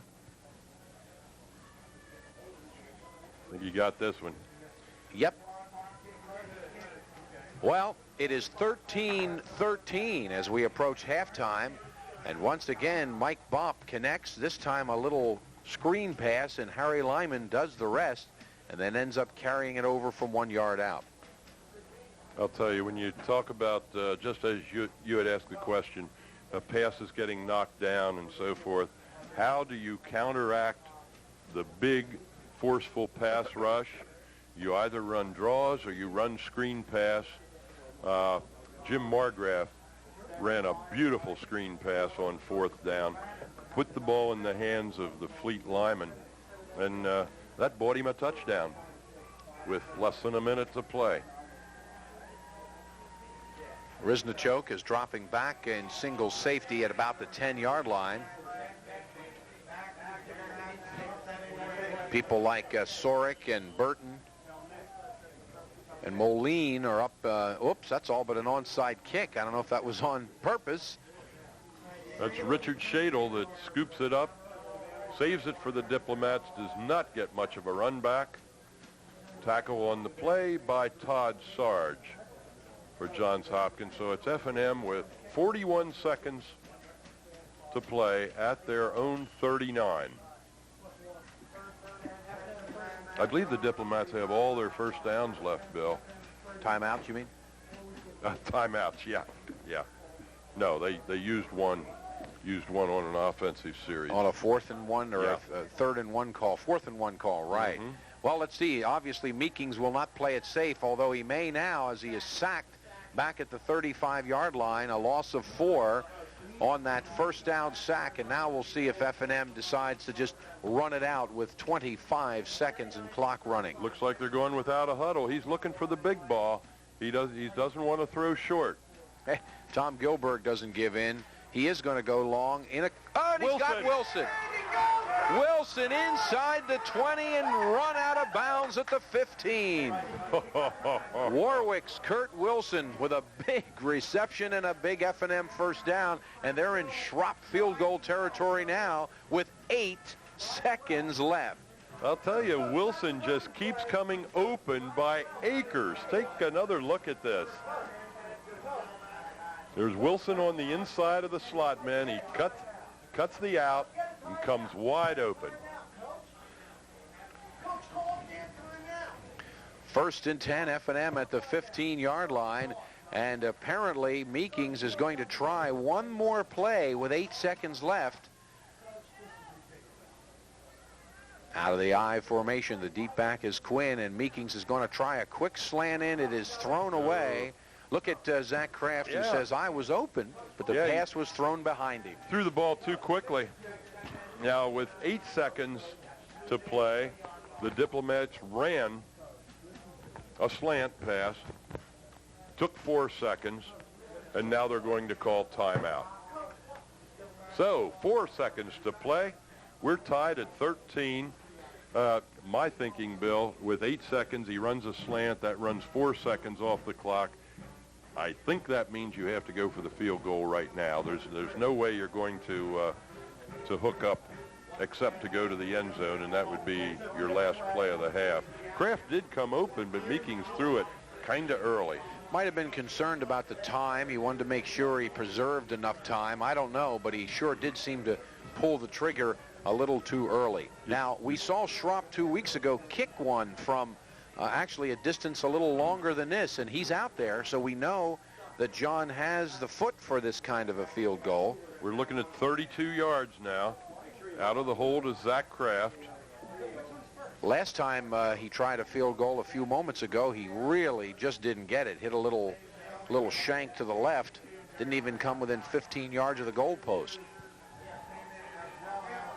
13-13 with 4 seconds left before the half, and well, now there's another whistle. Sure, they're going to try to ice the kicker, the old waiting game.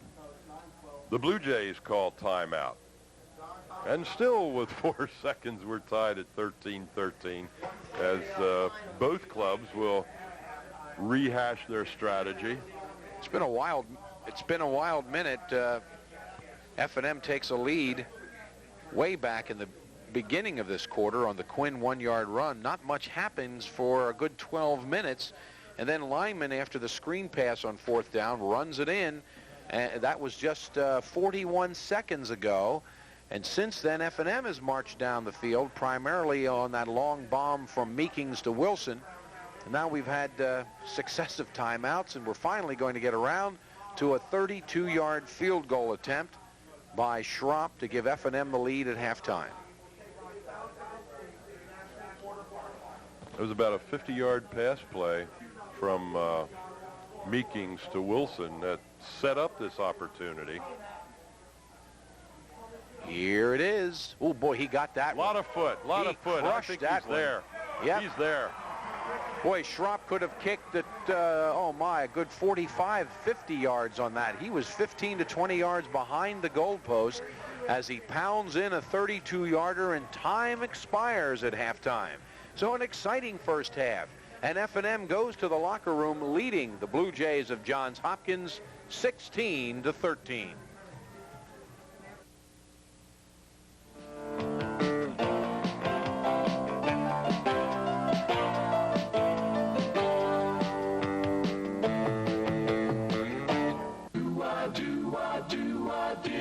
We can do it all at Indoor City. With the quality and elegance of Armstrong ceramic tile, you can do it all at Indoor City. Select from beautiful Florida tile and American Oleum ceramic tile patterns. The Armstrong Floor Fashion Center carries the latest styles and vinyl floors for every room in the house. Our wallpaper selections will add color to any room. In our design center, all your decorating plans are coordinated. For ceramic tile, vinyl, and hardwood flooring, as well as carpeting, we can do it all at Indoor City. Palmer Business Institute is a local school where individual students have opportunities to grow into a brighter future. Our goal-oriented programs include medical office assistant, clinical assistant, and medical assistant. The professional instructors at Palmer School prepared me for my new job. Tuition assistance is available at Palmer School. The small class size lets you receive individual instruction. Palmer Business Institute, located on Manheim Pike. Call 392-1700 for class registration information. Call now for a brighter future. Now just one number's all you need. One Pizza Hut delivery. One number that connects you to the Pizza Hut that's nearest you. 1-800-831-1111. 1-800-831-1111. Get a great deal every time you call. Now for a limited time, buy one medium pepperoni pizza for $6.99, and as always, get a second pizza for half its menu price. 1-800-831-1111. 1-800-831-1111.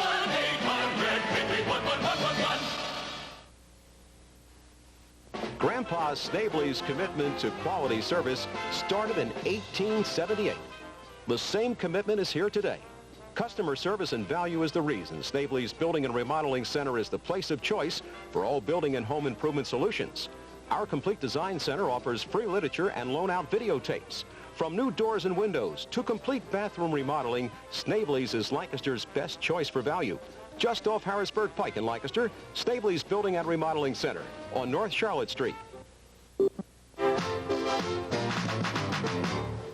And now the Sports Medicine Tip of the Week. Hello and welcome back to the Sports Medicine Tip of the Week, brought to you by Sports Medicine Associates of Lancaster. I'm Dr. Jim Mead. And I'm Dennis Martucci, physical therapist and certified athletic trainer. This week's topic is jumper's knee. Jumper's knee is part of a constellation of diagnoses called patellofemoral syndrome. It's a tendinitis of the tendon that starts on the lower pole of the kneecap and attaches to the middle of the tibia. In reality, it comes from a lot of different causes, but it got its name from jumping sports like basketball. People who have jumper's knee will exhibit certain classic symptoms. The first is that when they go up and down stairs, they'll usually complain of knee pain as they push their body up or as they lower their body down. Another is that when they begin exercising, their knee will be a little sore and stiff at the beginning, but then it'll quickly loosen up. Then a couple hours after they exercise, the knee pain will probably return and it'll be a little worse than it was before exercise. The other is that when they sit for long periods of time, such as in a movie theater or when they're driving a car for a while, as they get out of the car or stand up, they'll feel that stiffness and soreness in the knee again. On physical examination, you look for three very important things. The first is tenderness on the lower pole of the kneecap, right where the tendon comes off. The second is pain against resisted leg extension. And the third is to look for the size and the strength of the middle quadriceps muscle. And that's with the leg at 20 degrees of bend, and you go ahead and push up. And there's the quad. There are several other things that you can look for on the knee. You want to see if the kneecap is riding high up, which might predispose someone to having knee pain. And you also need to examine the feet to make sure there are no abnormal biomechanics. The mainstays for physical therapy for jumper's knee are ice, stretching, and strengthening exercises. The icing should be applied 3 times a day, and especially after exercise. Taking a Dixie cup, filling it with water, and freezing it solid, and then rubbing the ice over the area of pain is very effective. Stretching for the hamstrings and the quadricep muscle helps the leg move in a more natural way and helps reduce the stress on the tendon. Strengthening is aimed largely at the middle of the quadriceps and the inside quadricep muscle called the VMO, since this muscle is the one that helps keep the kneecap centered in its groove all through the knee motion. At home, this can be done easily by performing step-up exercises as demonstrated here. If the athlete has access to a weight machine, terminal knee extensions can be done to strengthen the VMO. If no progress is being made with these exercises, physical therapy can be added to further reduce the pain and inflammation. A physical therapist will use special modalities aimed at reducing the inflammation in the tendon of the knee. But even with that, the majority of the therapy is still aimed at stretching the front and the back of the leg and at strengthening the middle quadricep. Now remember, not all knee pain is jumper's knee, and so for any pain that persists, you still need to be seen by either your athletic trainer or your family or sports medicine physician. Until next time, I'm Dr. Jim Mead. And I'm Dennis Martucci, and we'll see you again on your Sports Medicine Tip of the Week. Halftime, where F&M has taken the lead 16-13 on the 32-yard field goal just as time expired at the end of the first half. And this game is being brought to you in part by AMC Wonderland Cinema 4. Located on Route 30 East next to Dutch Wonderland, there really is a difference. By Handcraft Unlimited, a Christmas holiday craft show, November 21st and 22nd at the Martin Sales Building in Intercourse. And by Pizza Hut Dine-In Restaurants, where kids eat free Tuesday nights, and Pizza Hut delivery right now. Jim, as the captains move to midfield for the ceremonial decision as to the fact that F&M's going to get the football, how about a first half look at some numbers and a comment before the start of the second half? Well, F&M has 12 first downs to Johns Hopkins 8. F&M leads in rushing yardage, 70-50. But here's the big ticket. Billy Meekins on course to a career day. He's 14 for 26 1 interception, 246 yards passing for Bill Meekings. So that gives the Diplomats 316 total yards in the first half. Prime receiver, Kurt Wilson, 4 catches for 109 yards. Jason Burton, 3 catches for 48 yards. Whereas Mike Bopp, 6 completions for 20 out of 20 attempts, 2 interceptions, 102 yards. And rushing, Harry Lyman, 10 attempts for 33 yards. So the F&M defense has tightened the noose on the Blue Jays running game. Meanwhile, Bill Meekings is just having his way in the air. Jim, we hope each and every one of you enjoy the second half, in part by T Printing on College Avenue, serving all screen printing needs. Call 394-2978. Right in front of you, behind the visitors' stands, is College Avenue, so you can find it. It's easy. T Printing. Halftime. Yeah, from here. 16-13 as we're ready to start the second half.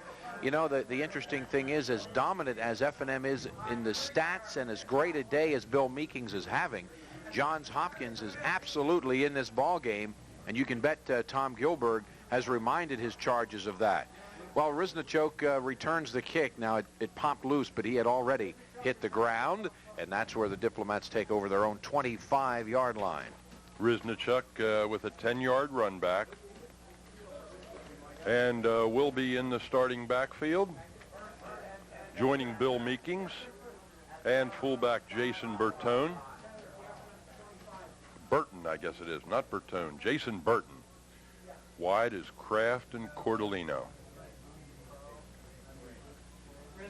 Riznichok has crossed the 25 to about the 26 or 7. Not much there as Rucker and Greco, the right side of the Blue Jay line, make the stop. Give him a 1, 2nd and 9. Frankly, Bill, I was surprised that F&M had 70 net yards rushing. That came on 22 attempts. It didn't seem that their run game was quite that productive.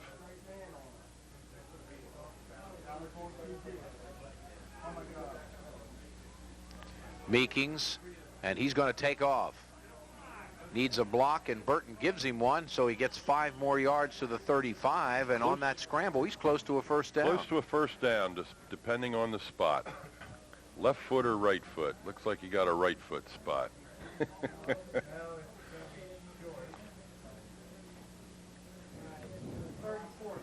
Going to be 3rd and 1.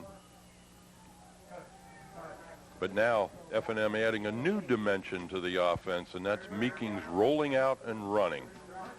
Interestingly enough, as great a game as he's having, he has the first touchdown today on the ground, Jim. He scrambled in from 1 yard out with 6:09 remaining in the first quarter to give F&M their first score. Oh, boy, that play was just slow and developing, not very sharply executed, and F&M cannot pick up the 2 feet they needed, 4th down. I think Riznichok ran the wrong hole. Meekings made a pivot to the right and had to do about 120 before he got rid of the ball, and that is not the type of play you run on a 3rd and 1.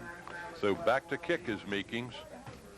Tommy Balger is standing back at the 28-yard line for the Blue Jays. And boy, Meekings hammers one. Great kick. Balgner. DeLuca in pursuit. Uh-oh! Fumble recovered by number 22. Steve DeLuca. That outstanding performer on specialty teams has made the tackles on virtually all the kickoffs. Now capitalizes by recovering the fumble by Balker. Take another look at it. A good kick by Meekings. And Balker just doesn't handle it. Balger, the senior veteran, just had it go right through his arms, then he slipped, and that was all DeLuca needed. And a huge turnover in F&M's favor. Ball at the, I don't know, 8.5-yard line. What do you want to call it, Doc? 8.5. 1st and goal.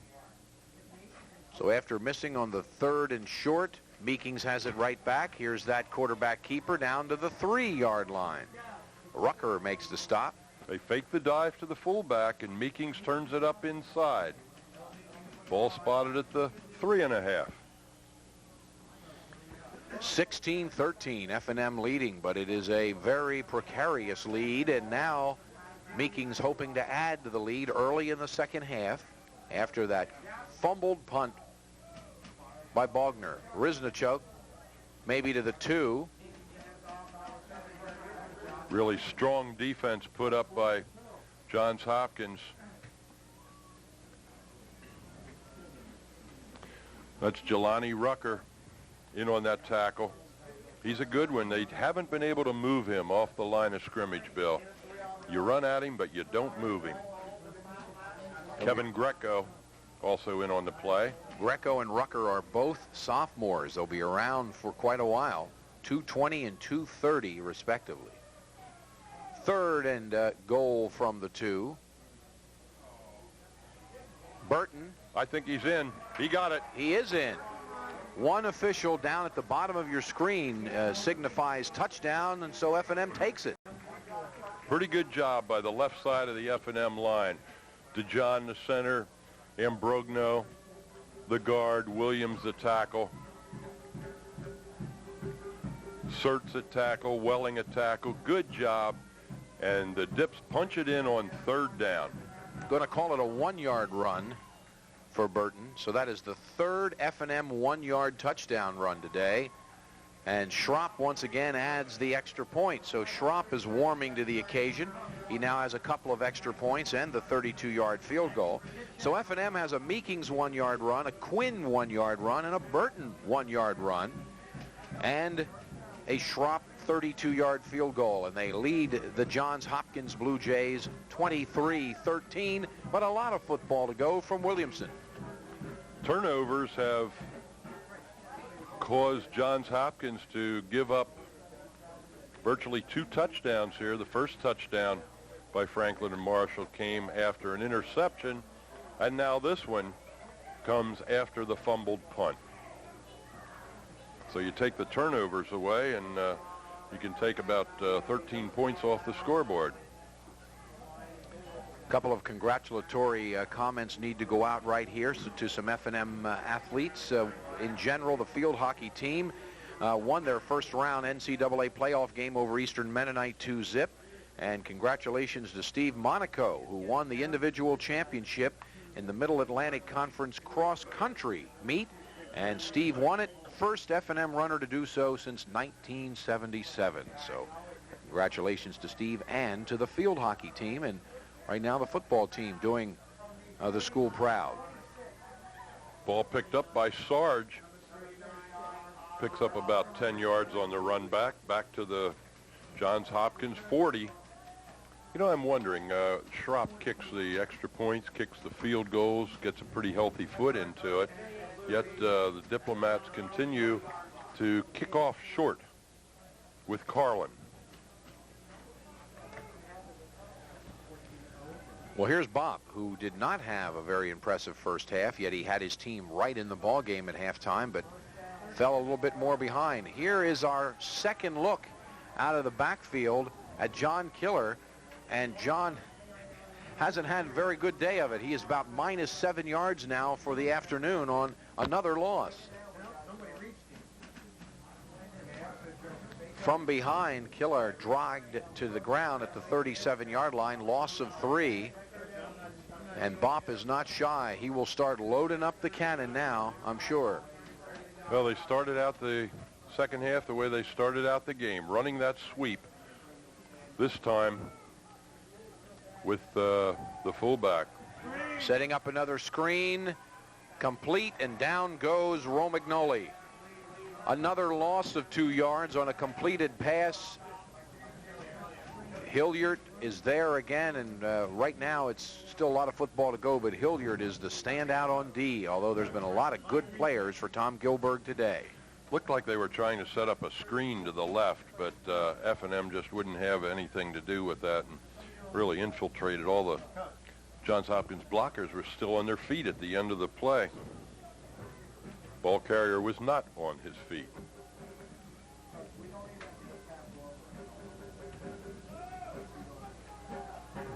Draw. That'll work.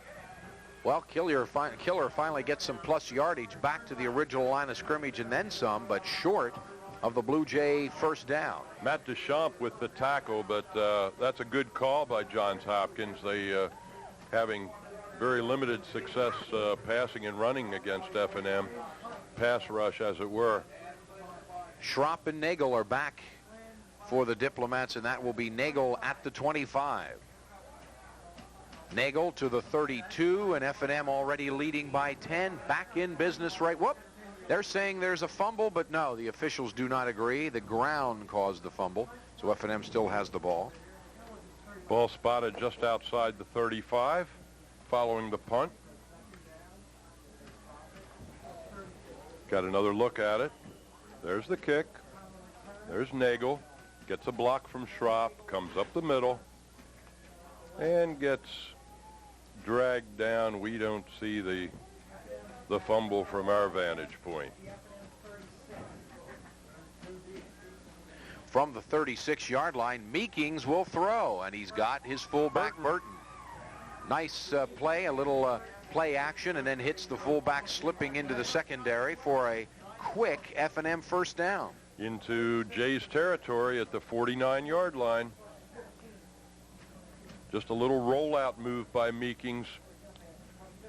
They defended against the run that time. Meekings rolled out, and the linebacker came up. But then Burton slipped out of the backfield uncovered. Don't boo me on the court. Sorry, too deep. I know I have at least one. No, that's great. Brisnichuk breaks a tackle and has another F&M first down. Good block by Burton. You know, Welling, DeJohn, the whole line, Imbrogno, Sertz, just a great job. When you're down 10, Jim, I was going to say it's very, very reachable for Johns Hopkins. They just cannot afford to give up another score here, find themselves down about 16, 17 points. They need to stiffen right now and get that football back. No doubt about it. Quick handoff to Burton. Look at that hole. Burton, there's a flag in the middle of the field as Burton gets about 9 yards on that carry, but hold everything.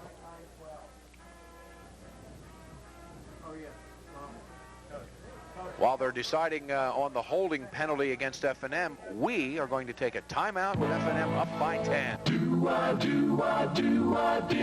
We can do it all at Indoor City. The luxury of fine carpeting is in style at the Showmart Carpet Studio. Featuring anything goes, the carpet with a 10-year no-crush, no-mat warranty. We feature complete lines of Philadelphia, Columbus, and Downs carpeting with professional installation. To complement the luxurious carpeting, we offer Bruce hardwood flooring and the elegance of Robbins hardwood. Indoor City's Design Center will help coordinate all your decorating plans. For ceramic, tile, vinyl, and hardwood flooring, as well as carpeting, we can do it all at Indoor City.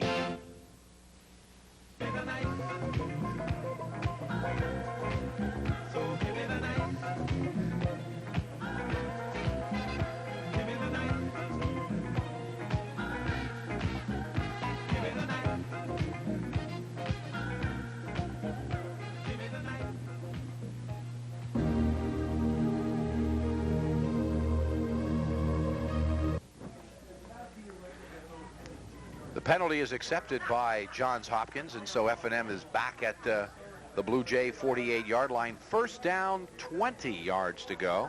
Yeah, 10-yard holding violation. That actually cost F&M about 18 yards because Burton had good yardage on the play. Little dump off to Burton. I have never seen receivers as open as these F&M receivers have been. And forget about the 1st and 20. They're all the way down inside the 10. Burton was open by 10 yards, and Meekings just laid it in there. About a 45-yard pickup. Yeah, the pass patterns that F&M is throwing at the Jays are just boggling the mind. They're just not able to cover. Well, the Blue Jays really in a quandary now. They're in a tough spot here, down by 10 and about ready to find themselves down by 16. They need to hold here at their own 6-yard line. Meekings, option, and Rucker, who has been a standout right now in a losing effort. Rucker drives him down at the 3.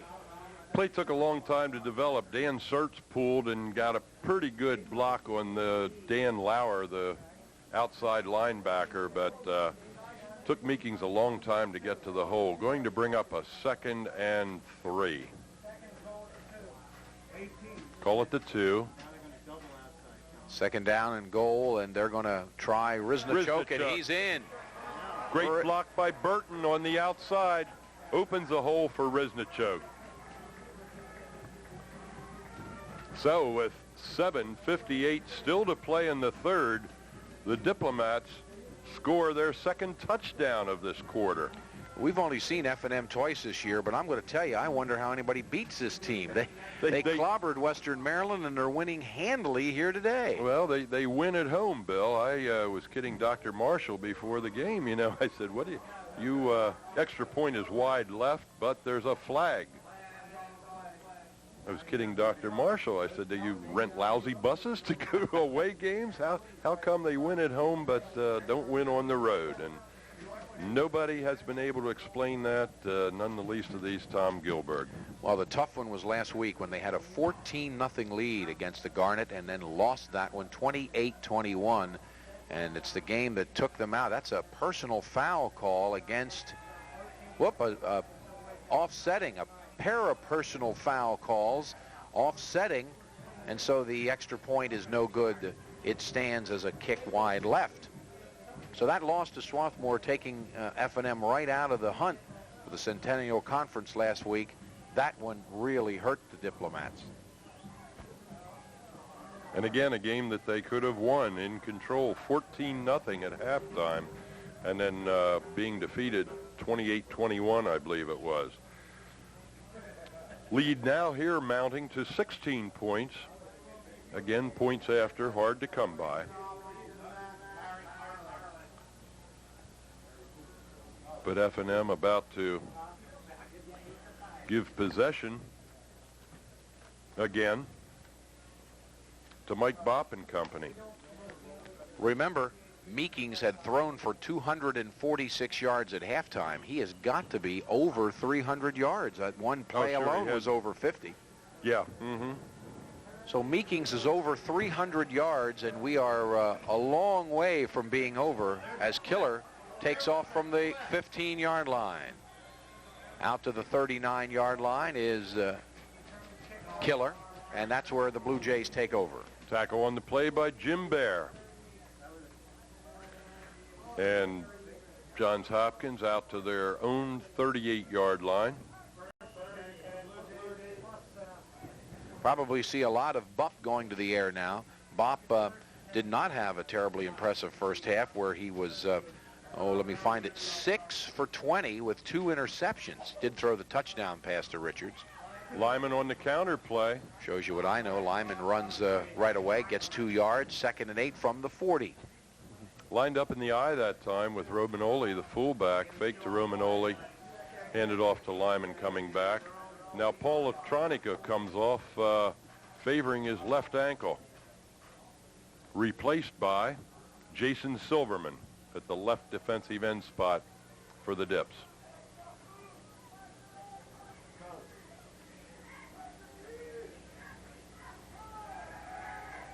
Bopp with time, Bopp with a completion, and a first down to Dave Lockman. Knocked out of bounds by Brandon Mann and John Schropp, but a first down for the Jays inside F&M territory at the 45-yard line. Electronica back in. 15-yard completion from Bopp to Lockman, who has actually been his favorite target today. F&M has done a fine job of taking Richards, for the most part, out of the ball game.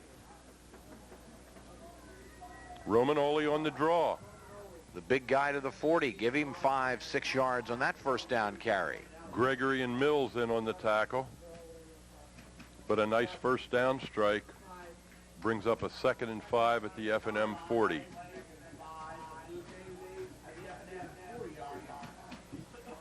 Johns Hopkins beginning to mix their plays a little bit, a little throw, a little run, a little draw play. Draw play and a screen pass always will work against a hard pursuing team like F&M. Here's Killar, and he's got 2 or 3 more. Is the ball loose? I think it's loose, and F&M thinks they've got it. They do. They do. So John Hopkins, who had 9 turnovers a week ago, are again experiencing the dropsies as they've turned it over twice this half. Previous fumble was of a punt reception. Take another look at it. Here's the offensive play, the handoff to Killar. He goes up inside. Smolskas attacks him. And the ball dropping out on the ground.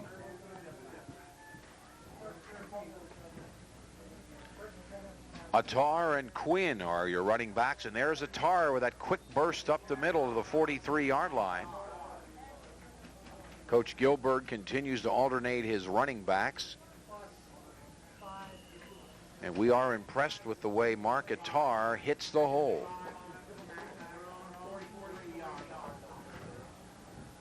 Clock is running on the Blue Jays with 6 minutes exactly left, third quarter. 29-13 F&M. Here comes the safety on the blitz, and they throw behind him to Joe Quinn out of the backfield. Quinn is tackled, and a flag goes down. I think that's a face mask. Was about a 5-yard pickup. I think there will be an add-on for a face mask on that. But great play calling. The safety, Tom Balger, came up on the line of scrimmage. He comes shooting in from the outside, and personal foul against Johns Hopkins. Balger comes shooting in from the outside, and Meekings throws behind him to Quinn coming out of the backfield. Boy, this has been a real blitzkrieg here in the third quarter. F&M is just taking a tight 16-13 halftime score and has ballooned it open quickly with 2 quick strikes, and they're on their way to another one at the Blue Jay 35-yard line.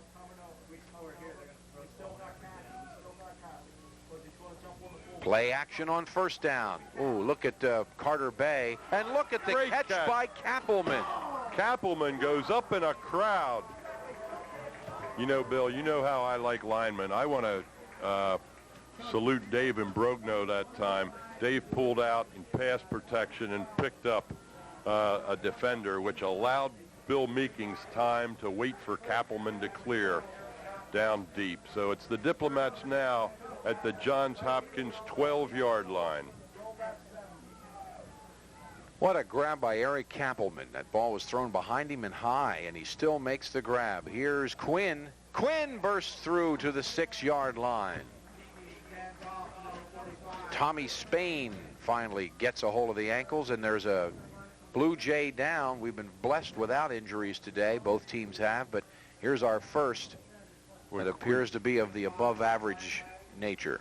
Quinn just followed Swilling and actually came right down on him. While they attend to the fallen Johns Hopkins player, we're going to take a timeout. 5:15 to play in the third. The Dips by 16. Family owned and operated since 1936, Schwanger Brothers delivers more than just heating oil. Schwanger Brothers installs and maintains the best in heating and cooling systems. They also provide reliable emergency service for any plumbing problem. Feel the warmth and security of a Burnham boiler and a limited lifetime warranty. Schwanger Brothers also installs high-efficiency and money-saving Temstar products. No matter what your heating, cooling, or plumbing needs are, call 393-5868 for Schwanger Brothers. Okay, on your screen you see Victor Carter Bay, strong defensive performer for the Blue Jays, being assisted off the field, and a left leg kind of dangling. It doesn't look nice. Yeah, he's been a bright spot, no question. Rucker may be the most impressive defender, but Carter Bay a close second. And as Jim says, not much weight being put in that left one. We hope he's okay. Looks like number 25, Greg Kendig, a freshman linebacker, replacing Carter Bay. And Greg is from Manheim, Pennsylvania, a former Manheim Central performer. And our congratulations to the Barons, a big win Friday night over Conestoga Valley in that important Section 2 game, setting up a possible rematch in the districts. We'll all be watching for that possibility. Here's Quinn. Started up the middle, sweeps right, and gets run out of bounds by Tommy Spain, who has gotten him the last 2 times he's carried the ball. Gain of about 2, going to bring up a 3rd and 2 at the 5-yard line. Quinn looked first inside and then decided to kick it out, but Spain trailed him to the sideline. And now Zach Kraft comes out. Kurt Wilson goes in as the lone wide receiver. Diplomats spotting Dale Dodds at a tight end on the right side. 2 tight ends. Watch Kappelman. Oh, they're going to keep it on the ground. Quinn with a second effort doesn't quite make it. He's down near the 1. Mark Attar was the lead blocker. Boy, F&M has had a ton of these 1- and 2-yard dashes into the end zone today. Yeah, and Coach Gilberg hopes it doesn't stop right now. That's right. Quinn, of course, we've seen him fly. He is the tailback. Quinn already has a 1-yard touchdown scamper. He may get another shot out of it. But Attar doesn't have one. Does he get a chance? No. Quinn again. He's in. Okay. A little dip to the right, and then he launches into the end zone, does 45, Joe Quinn. His second score today. And Franklin and Marshall capitalizes on a fumble recovery. And with the benefit of passing to Quinn and to Kappelman, culminate a 62-yard drive with the dive by Quinn at the 4:21 mark of the 3rd. Jim, in just a little over 7 minutes, F&M has taken a 16-13 ball game and blown it wide open. 35-13, and they're gone for 2. Here's Meekings. Big roll. And he's got it, I believe. Yep, that's Zach Kraft. Zach got his toes down just in time before he was driven forward and out of the end zone. Hold everything. There's a flag way back across the field near where tight end Dale Dodds is limping off. Limping, right. Dodds is pointing toward, in his agony, he's pointing toward Johns Hopkins, saying, get me off the field, but I think the 2-pointer will stand. Personal foul, Blue Jays, so the 2-pointer will stand. Meekings to Kraft, and it's 37-13. That also means that Carlin will kick off from midfield, by which we would presume that Johns Hopkins would not have outstanding field position to attempt a comeback. Burton with 11:37 left in the 3rd quarter on a 1-yard run to give F&M a 23-13 lead. Riznachow coming right back less than 4 minutes later, scores on a 2-yard jaunt, 29-13. And now Quinn with his second 1-yard run of the game, and the 2-point conversion with 4:21 left in the quarter has F&M leading 37-13. And look out for Bop. He'll be gone to the air now. No doubt about it. 3 possessions here in the 3rd period by the Diplomats. Converted a fumbled punt to a touchdown, converted a fumble from scrimmage to a touchdown, and marched 65 yards after a punt to get a touchdown from Riznachow. Long, chilly bus ride back to Baltimore, unless Johns Hopkins turns this baby around. If there's any good news, it is the fact that there is a lot of time left. I thought you were going to say is the fact that Baltimore, it's only 69 miles. That's another good point. Hey, Carlin got a nice boot this time, back yard deep. And why not try it? Killar is coming out. Gets to about the 16-yard line.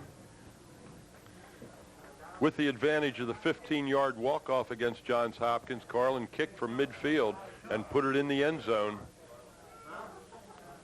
Johns Hopkins returns to the 16, from whence they shall put the ball in play.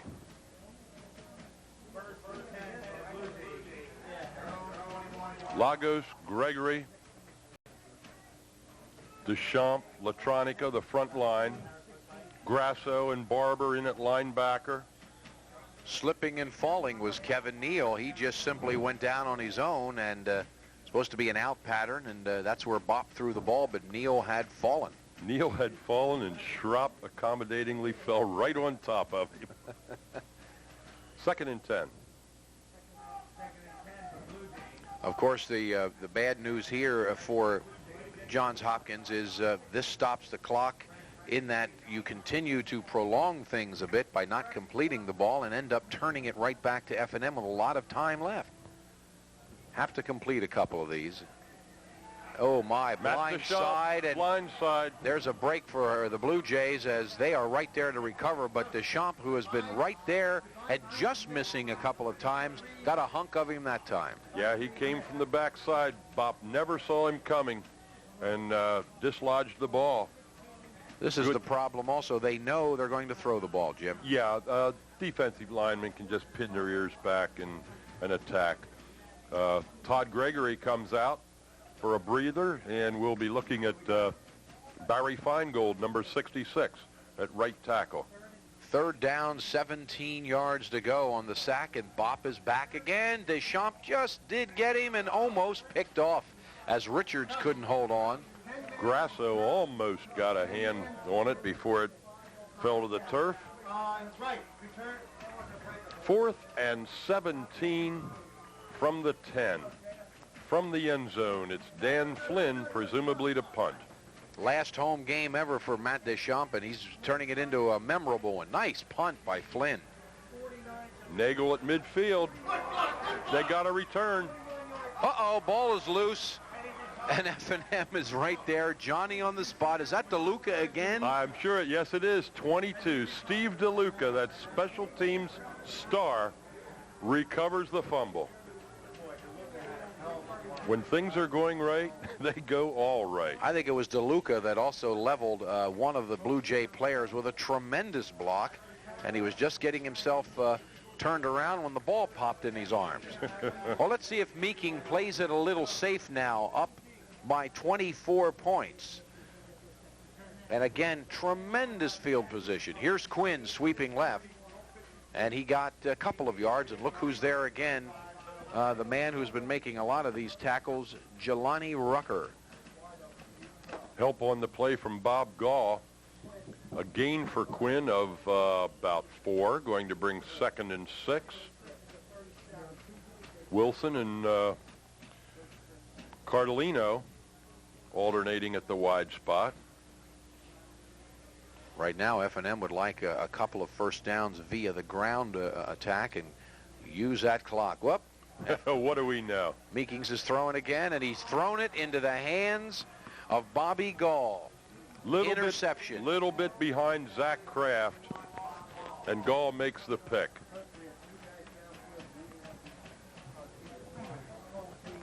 Yeah, faced with a 2nd and 5, 2nd or 6. One would think that they might have utilized the ground game a little bit, but Meekings in the air, intercepted.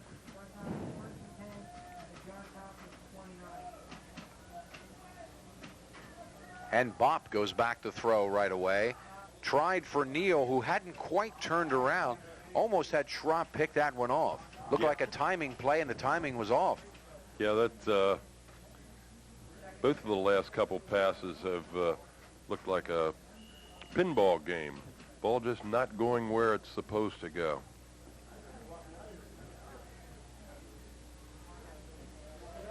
Second and 10 from the 29.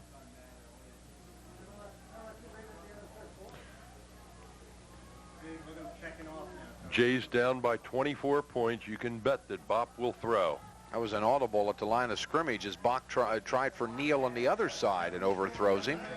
Stopping the clock again. These plays are only using 4 or 5 seconds at a clip, but as you said earlier, they're not going anywhere. Yeah, they ran a little pick play over there on the right side. Richards got away with the pick, but Bop overthrew Neal.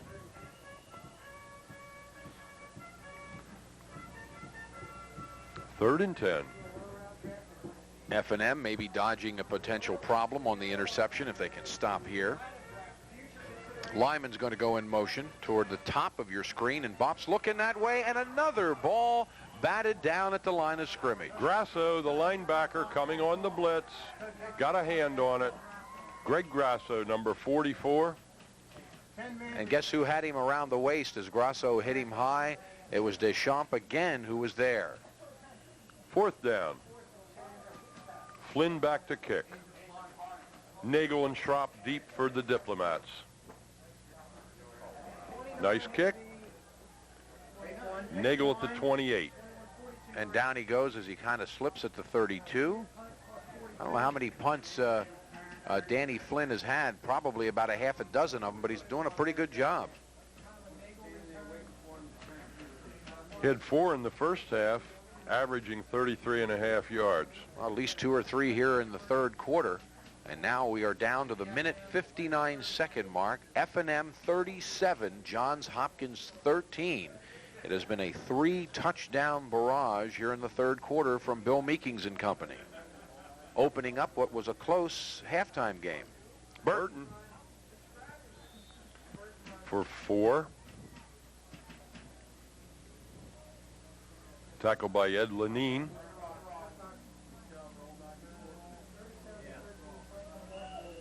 Put Gregory in for Lego. Todd Sarge, number 39, comes into the Jays lineup, replacing Al Walker.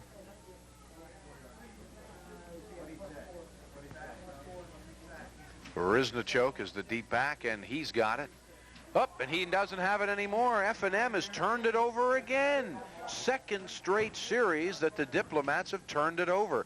And Johns Hopkins will continue to assault the Diplomat D from the air.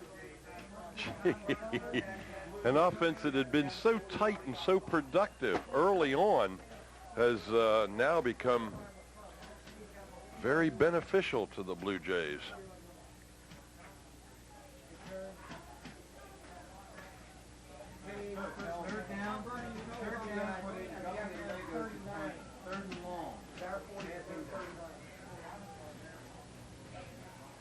Play action this time, and Bopp has time. Good coverage by Schropp, and the ball is turned right back. You know, Bill, I think there's one thing that's tougher than playing or what we're doing. That's running the chains over there, because the ball is changing hands most every possession. Schropp with the interception at the F&M 10. Bopp has now thrown 3 interceptions, and dare I say, Bopp to Schropp. I guess there's no stopping you. Look at the F&M, one of the F&M cheerleaders here, as F&M has the ball back, but now deep in their own territory. Some of the worst field position for the Diplomats, but they'll take it because it comes by way of a turnover. Yeah, I was going to say the exchanges of turnovers have greatly benefited Swarthmore, because greatly benefited Johns Hopkins, because the Dips have the ball at the 12, 2nd and 8. By the way, and any mathematical hope that the Blue Jays had of staying in the Centennial Conference race has gone up in smoke here at Williamson Field this afternoon, unless they mount a tremendous comeback in the fourth quarter. Meekings, look at that hole. Meekings turns it upfield to the 22-yard line. First down, F&M. Good job, Meekings running. He's doing it all. This is really a career ball game for Billy Meekings. As we said before, over 300 yards in the air. He is probably approaching 30 to 40 yards on the ground. He has a touchdown, too, a 1-yard run. The very first one seems like hours ago. Well, it was hours ago. No wonder it seems that way.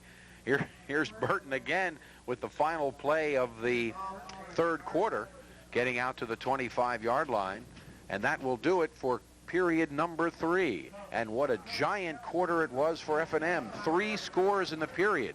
And they open up what was a close halftime story to a 37-13 lead now, F&M by 24.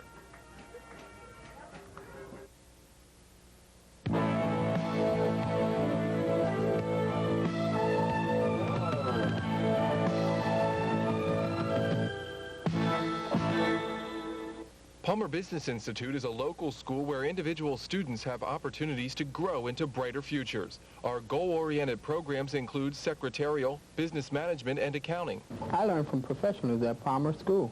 The Job Placement Assistant Program works to get you a job right out of school. The small class size lets you receive individual instruction. Palmer Business Institute, located on Manheim Pike. Call 392-1700 for class registration information. Call now for a brighter future. Parents' Day, the final home game of the 1992 season here at F&M's Williamson Field, and this is a good opportunity as we get into the fourth quarter to quickly mention our thanks to Tommy Burns, the SID here at F&M, for all of his help, not only this afternoon but a couple of weeks ago for the Western Maryland game, and for everyone here, Dr. Marshall and Coach Gilberg, all folks concerned making Suburban Cable 22's visit here always a pleasure. And we look forward to Division III football here at F&M and hope to be back in '93 if they'll have us. Meekings in a crowd. Is that caught? I believe Kappelman's been wide open several times today, but you can't call him wide open there. No, that was good elevation, though, by Meekings. He got the ball over the defense. He put some air under it, and Kappelman went down to grab it. First down, Diplomats at their own 35. Remember, this drive started back around the 9 or 10 yard line. 10, wasn't it, Jim? Yes. Yeah. Mm-hmm. Zach Kraft wide left. Cardellino is in the slot to the left, and the back's in an I.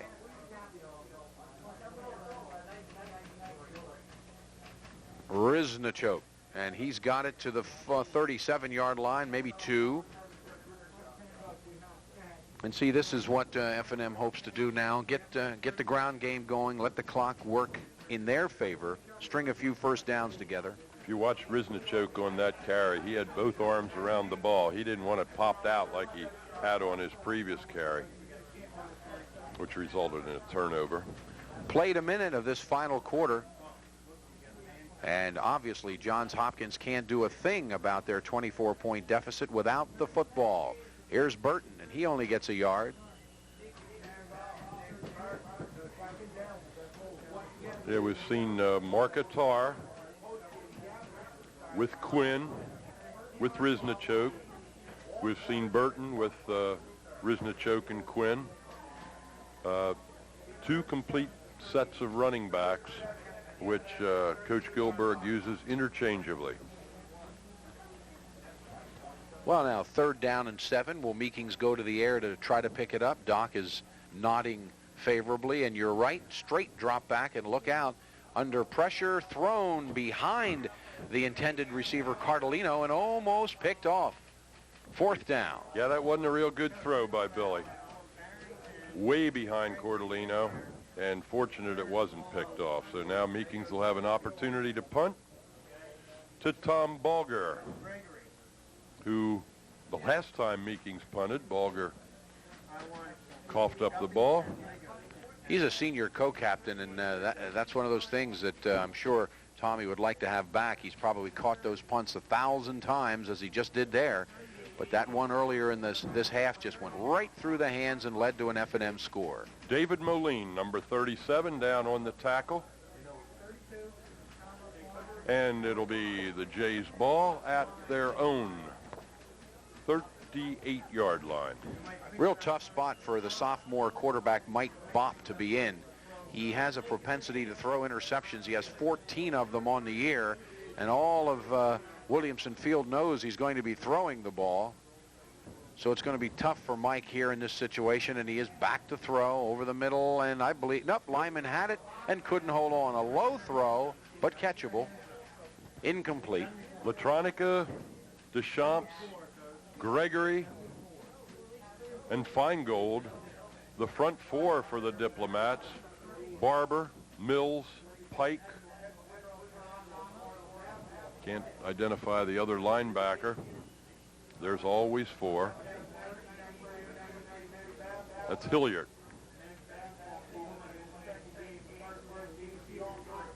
They send Lyman in motion, and back goes Bopp. Look out, here comes Deschamps, and oh, look at that! That pops loose and into the hands of Latronica. Paul Latronica scores from about 25 yards out. after Deschamps popped Bop.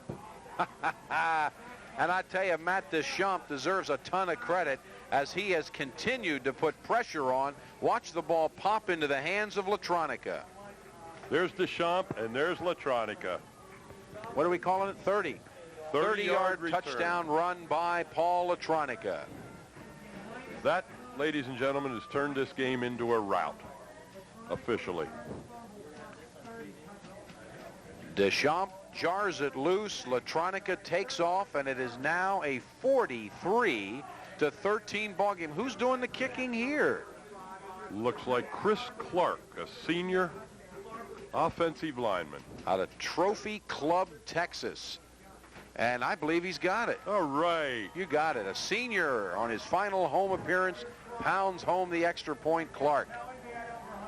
5'7", 186-pound offensive lineman. Puts a point on the F&M ledger. 12:47 yet to play. 44-13. Running out of room to write these scores as F&M has just assaulted the Blue Jays here in the second half. A lot of congratulatory high fives going on down by the water cooler. Deschamps and Latronica high-fiving one another. Latronica, I think, has a firm grasp on that football. Is that right? Well, he did, and now one of the manager-type gals grabbed it away. She's going to take it over to their parents, I think. Oh, that's nice. So I might be wrong. We can ask Tommy Burns, but I imagine that's the first touchdown in the senior defensive end's career. 30-yard run. Paul's out of Village Cottage, New York, Nyack High School. Playing his last game at Williamson Field. Larry Carlin ready to kick off.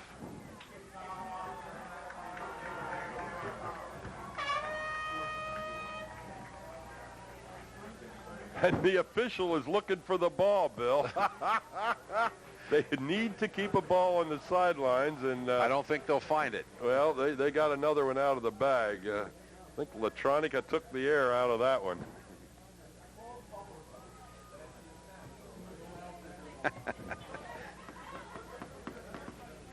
What do they find, an NFL player? Something like $500 if you throw the ball up into the stands? Wonder if they'll get Paul for 5 big ones. I doubt it. Well, it's been fun here this afternoon. Unless you're a Hopkins player or fan, coaching staff, it's not been a good day for the Blue Jays. And this is a good football team. Johns Hopkins coming in here with a 5-3 record, having beaten F&M the last 2 times they've played, and still with a mathematical chance to win the Centennial Conference, or at least tie for the top. But that's all gone up the spout here since halftime. John Killar returns Carlin's kick about 15 yards before Jim Baer drags him down. So it's the Blue Jays from their own 35.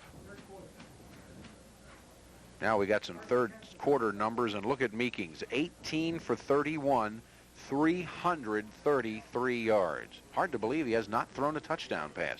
Did throw a 2-point conversion, though. Bouncing off of would-be tacklers is, let's see, is that, I believe, a new back out there? It is. Number 5, Bob Beach, a sophomore from Franklin, New Jersey, picks up about 3 yards in that first down carry. I can't believe Bob is throwing in the towel. I'm sure with 12 minutes left, he's going to go back to the air. He has Romanoli as his setback. Beach now goes into the slot inside of Richards. There he goes, back to throw. This time they get the block on Deschamps, and a good reception again from Dave Lockman, who has been the favorite target since the F&M defense has done such a fine job of taking Joe Richards out of this offense. Indeed. John Schropp makes the tackle at the 44, going to bring up a third and 1.5. Remember, Richards came into this game as the leading pass receiver in the Centennial Conference. I believe he's caught, well, you should have it there, Doc, 2 maybe? He had 2 in the first half, and we got our third quarter stats. He hasn't improved on it. 2 for 47 yards. The draw play, Romanoli tackled by Grasso, but I believe he has enough yardage for the first down. Only needed 1.5 yards, 2 yards. He picked those up First down, Blue Jays.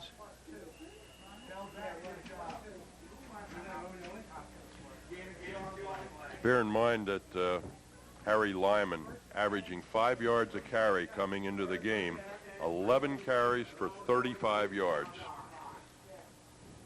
Bop to throw on first down.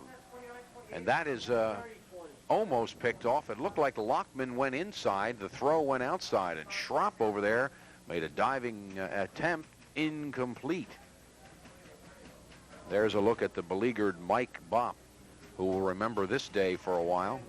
Or forget it promptly. In a hurry, right. About the time they hit Route 30.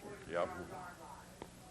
F&M through the end of the third quarter has rushed for 148 yards on 42 carries. So really a great offensive ball game for the Diplomats.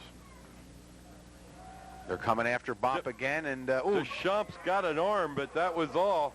And Bop has room. Boy, does he ever. He down may go. Down that left sideline, Nagel's about the only guy to get him, and he did inside the 10. 4 or 5 Diplomats swarming all around Bop. Nobody could get a handle on him, and down he goes for about 60 yards. The position defense is really exemplified by that play, Bill. Deschamps had the outside, and he shot. He got hold of the arm of Bop, but whenever he goes by, then there's nobody at home over there. They get a block on Gregory. They get a block on Brandon Mann, and the whole way down to Nagel. Down goes Bop as he is hammered on the blitz that time. Was that Mills? Number 30, Jeff Mills, a linebacker. And again, when you're playing D and you're on top by 30-plus points, you know you can come after that quarterback. Mills in the blitz. It is second down and goal from the 14-yard line. Clock continues to run on that sack. Now 10 minutes, 10 seconds left in the ball game. Richards and Lyman both lined up on the right side. Here they come again. Now they got Lyman in the middle of the field again, and that's what they like. Get him in that middle of the field, in the open field, and Harry Lyman can make things happen. Yeah, they ran that center screen again. He lines up as a slot back and just cuts in behind the big boys. So from 12 yards out, Mike Bop hits Harry Lyman for a touchdown.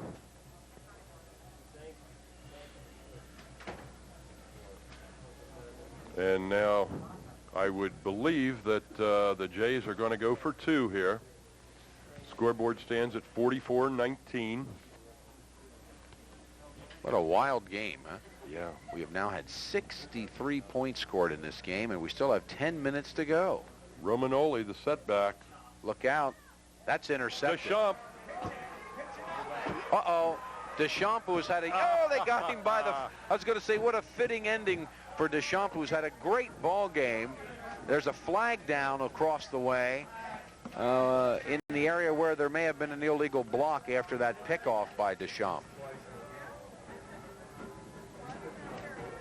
I'll just tell you something. You play an entire ball game at defensive end, and you're ahead 44-19, and have somebody ask you if you want to run 95 yards at full speed to pick up an additional 2 points. That may take a vote.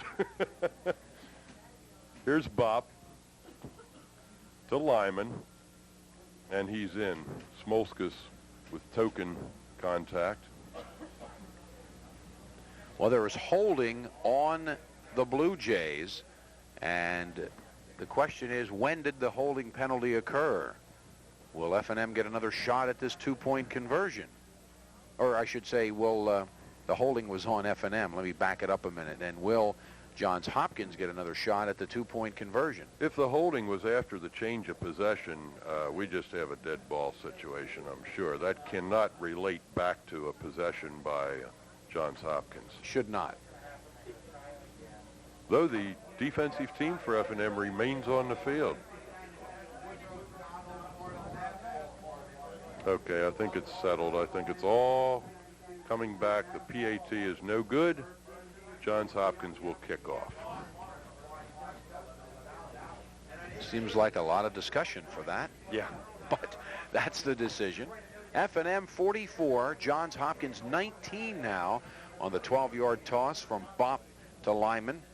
Lyman has a 1-yard run, and Bopp a 28-yard pass a long time ago to Richards. That pretty much accounts for the 3 scores for Hopkins. And while we have a moment, I'll mention that Meekings has a 1-yard run, Quinn 2 1-yard runs, Schropp a 32-yard field goal, Burton a 1-yard run, Riznachok a 2-yard run, and Latronica the 30-yard touchdown run after the fumble to sort of summarize in a hurry the F&M touchdown story. I'll tell you, all those 1-yard runs, Bill, I think every coach looks at these stats. What does these club do when they get in the red zone, when they get inside the 20? Can they punch it in? F&M has certainly been successful today punching it in. Riznachok is back all by himself. The reason for that is F&M is anticipating an onside kick, and that's exactly what they get. And they've got it. Covered. I think Schropp is the player who's got the football, so sure-handed Johnny Schropp retains possession for F&M at the 46-yard line. Well, F&M had all their backs and receivers up on the front 2 lines. Schropp recovers, so it's F&M's ball at the Johns Hopkins 45. One can only think of the sugar plums going through Bill Meeking's mind with that kind of field position. Of course, instructions from Tom Gilberg may be keep it on the ground. I think we got some new backs out there, Jim. Matter of fact, we have new quarterback, a new unit altogether. So we'll try to bring you as many of the new performers as we can. Quarterback is number 11, Kevin Mora, a freshman out of Basking Ridge, New Jersey. The fullback, Paul Sorick, 5'11", 180 out of Brookville, and the tailback, number 37, David Moline. As we announce him, he comes to the sidelines. We'll pick up his replacement. Looks like number 13, Mike Breheny, freshman wide receiver on the program, lined up as a tailback, I believe. Well, we'll have to. He is at wide receiver right now. We'll get the tailback for you. He's got the ball, and a pretty good run for number 27, Jason Tremblay, a freshman out of Chesterfield, Missouri. Good run for Tremblay down to the 40-yard line.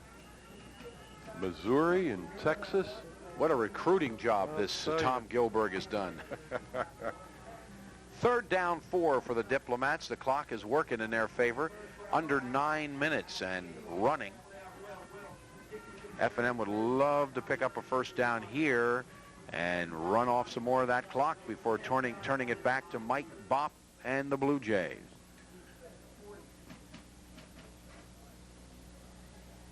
Ooh, play action. They're going to throw. And they've got a wide open fullback. I believe he's got a first down, does he not? Yes, sir. Paul Sorick. He just had to get inside the 35, and he got down to about the 33. Hold everything. There's a flag on the play. Well, they'll bring it back, and Moore will get another shot at it. Nicely done by Kevin Moore on the play action and the screen to Sorick, picking up the first down. Good play fake. Tremblay coming in from the sideline with the play. Ball now spotted at the F&M 41. They have to get the whole way to the Johns Hopkins 35 for a first down. Sounds like 3rd and 24 to me. Mark Doherty's in at left tackle now for the Diplomats. See what Mora does. Well, he's going to call timeout. He's not sure what to do. Timeout called by Mora with 7:59 remaining in the game, and F&M leads Johns Hopkins 44-19.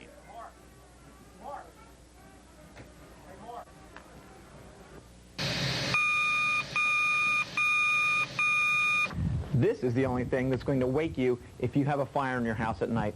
Hi, I'm Lieutenant Brian Clue with the Lancaster Bureau of Fire. A properly installed, maintained smoke detector is going to double your chances of surviving a house fire. For more fire safety information and to help solve crimes in the Lancaster area, watch Lancaster's Crime Watch, Mondays and Thursdays, 7 p.m. on Suburban Channel 22.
We're back with the 3rd down and 24 call for the young second-team F&M offense. They conversed with offensive coordinator and the head coach, Tom Gilberg, and we'll see what Kevin Mara is up to.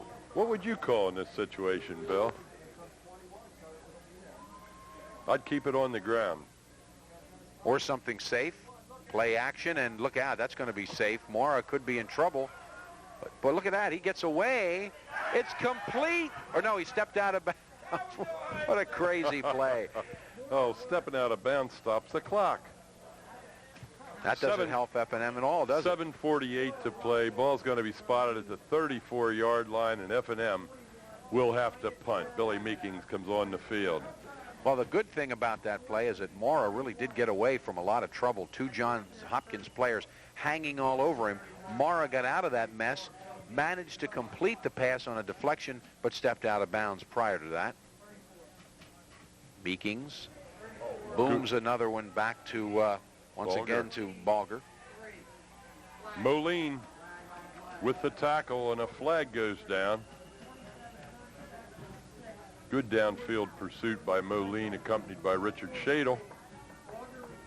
Coach Gilberg still has primarily that first-team defense out of there. He doesn't want Bopp and company to strike in a hurry here and maybe convert an onside kick or something wild like that. So he's got the first-team D still out there. Feingold in at a tackle.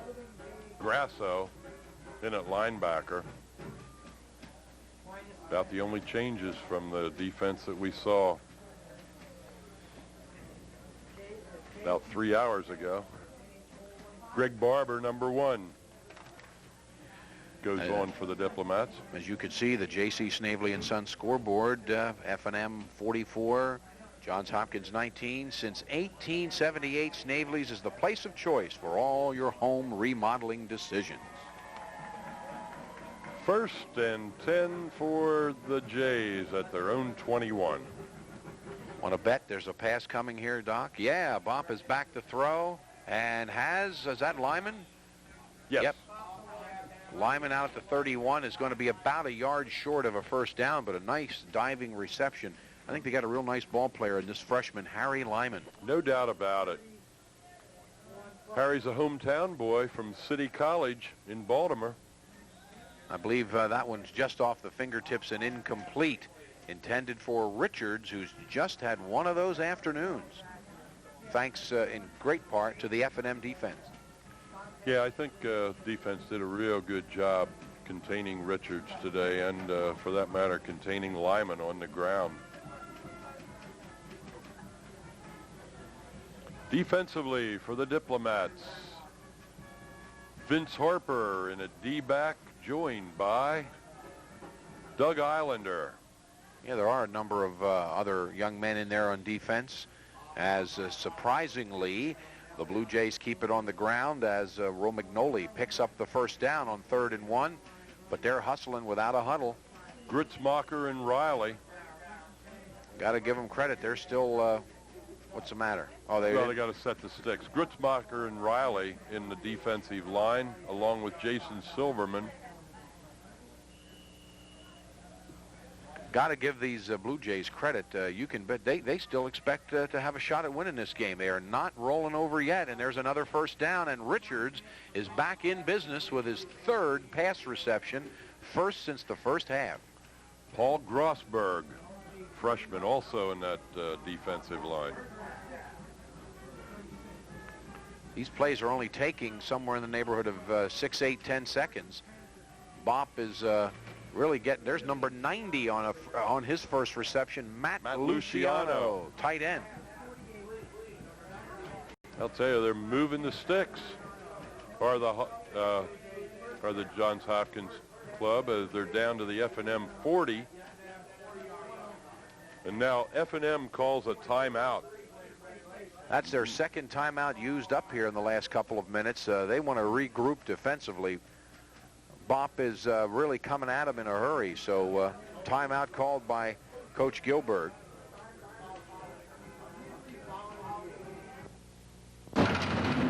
Wanted. Toys for tots.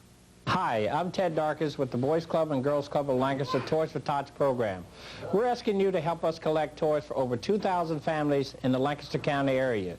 Here's your chance to be Santa. Donate toys until December at the following sites.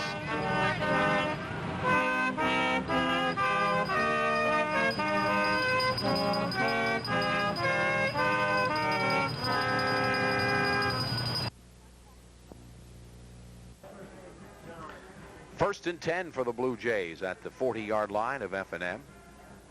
And Bopp is back to throw now that the Dips have kind of regrouped, and I think they got a little tip at the line of scrimmage again. I think it was. I think that was Rich Grutzmacher who got a hand on it. He got good penetration, got into Bopp's face. Second and 10. At the end of the third quarter, Bopp had thrown 28 times. He's got to be somewhere in the neighborhood of 38 by now. Meekings had thrown the ball 31 times, so we have seen easily 75 passes thrown in this ball game, as these two Division III rivals have really been airing it out here this afternoon. Bopp is back to throw on second and 10. He's gone for 6. Had his man kneel, but he could not quite hold on. That was a nicely thrown ball. And almost a great catch by Kevin Neal. He went out parallel to the ground and just couldn't hang on. Well, at this stage of the ball game, I'm pretty sure that Johns Hopkins considers themselves in 4-down territory no matter where they are. I'm sure they do. Third and 10 from the 40. Clock is stopped with exactly 6 minutes, 30 seconds remaining. F&M 44, Johns Hopkins 19. It has been a wild one at Williamson. Bopp is going to roll left. We haven't seen this very often. Now he's coming back this way, more comfortable over here. He's got a lot of sideline. Boy, that guy is triple teamed down there, and there's a flag and an interception all at the same time. A lot of flags flying. That was Doug Islander with the interception down at the 7-yard line. That is what you call throwing into coverage, and Islander pulled it down. A lot of laundry on the field. Ineligible receiver downfield. Lost it down, nobody cares. It's F&M's ball at the 7-yard line. That didn't really mean nobody cares, but once you've intercepted, you don't really care about the ramifications of an ineligible receiver downfield. Brad Erb has just checked in. Another quarterback, our third quarterback of the day for F&M. Erb is a sophomore, 5'10", 175 pounds, out of Uniondale, New York. Not a real comfortable position. He's down there in the 7-yard line, and Coach Gilberg has brought in a new offensive line, which we'll try to identify. And guess what? The first team is still out there for Johns Hopkins, and they just greeted David Moline at about the 10, maybe 11-yard line. Let's see where the placement is. Going to be actually not quite at the 10, about the 9. Gain of a couple for Moline. Clock running, 6 minutes left, now under 6. DeJohn, the starting center, is still there. He's flanked by 61 Cliff McLean and 52 John Greer at the guards. The one tackle is Doherty.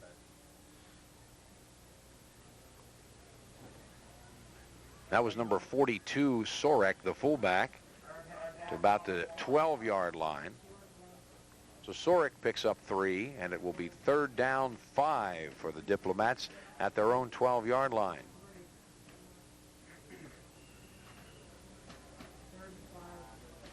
Pretty nice dive by Sorek. Dale Dodds is in at the tight end.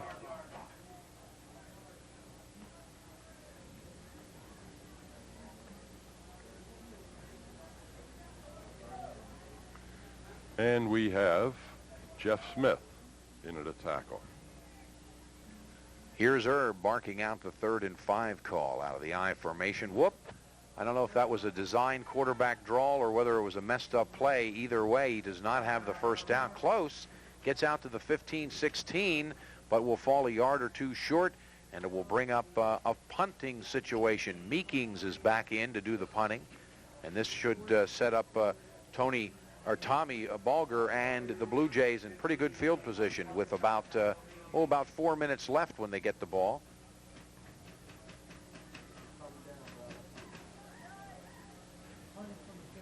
Good snap.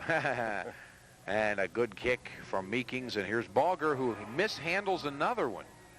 This time he scoops it up, though, back at the 40, and down he goes at the 44 or 45. Quinn and Feingold on the early coverage. DeLuca and Shadle polish off Balger. But it's Johns Hopkins ball at their own 45 with 4:08 to play. Bopp has had a rough day. I believe it's 4 interceptions. Take a quick look. 3, 4, at least 4. Yeah, at least 4 interceptions for Bopp. He had 11 of them coming into the game, so it's been a problem. He is not out there anymore. A new set of backs for the Blue Jays, and we'll get you the participants. Looks like Dan Resniak is the quarterback, number 8. Radziniak. That's what I said. Coming into the offensive backfield, Rob Holton, number 36. Out on a wing goes Rob McGuire, number 33. You know, my old colleague in radio, By Kinzer, used to say these games are a broadcaster's nightmare with all the sub, second, third, fourth team people in there. And yet these guys work hard all year long. As Bob Beach gets a carry, he had one earlier. This one picks up a first down for the Blue Jays. Yeah, Beach is real quick coming out of that backfield. So I think this is very obviously a throw in the towel move from Johns Hopkins. Keep it on the ground and get it over with. Can't win, down 44-19 with 3 minutes left. George Moore in for Franklin and Marshall, joined by Seth LePaine.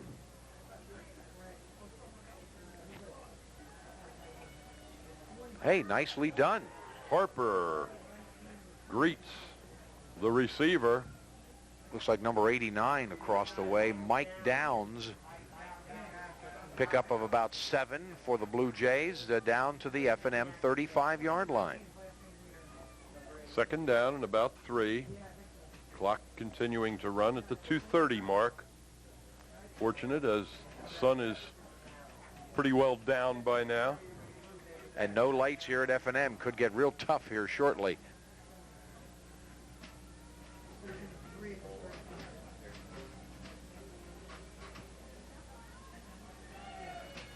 Straight drop back and another completion. So just about the time I thought I had this offense figured out, they continue to, there's another flag thrown down near where the tackle was being made, maybe a mask.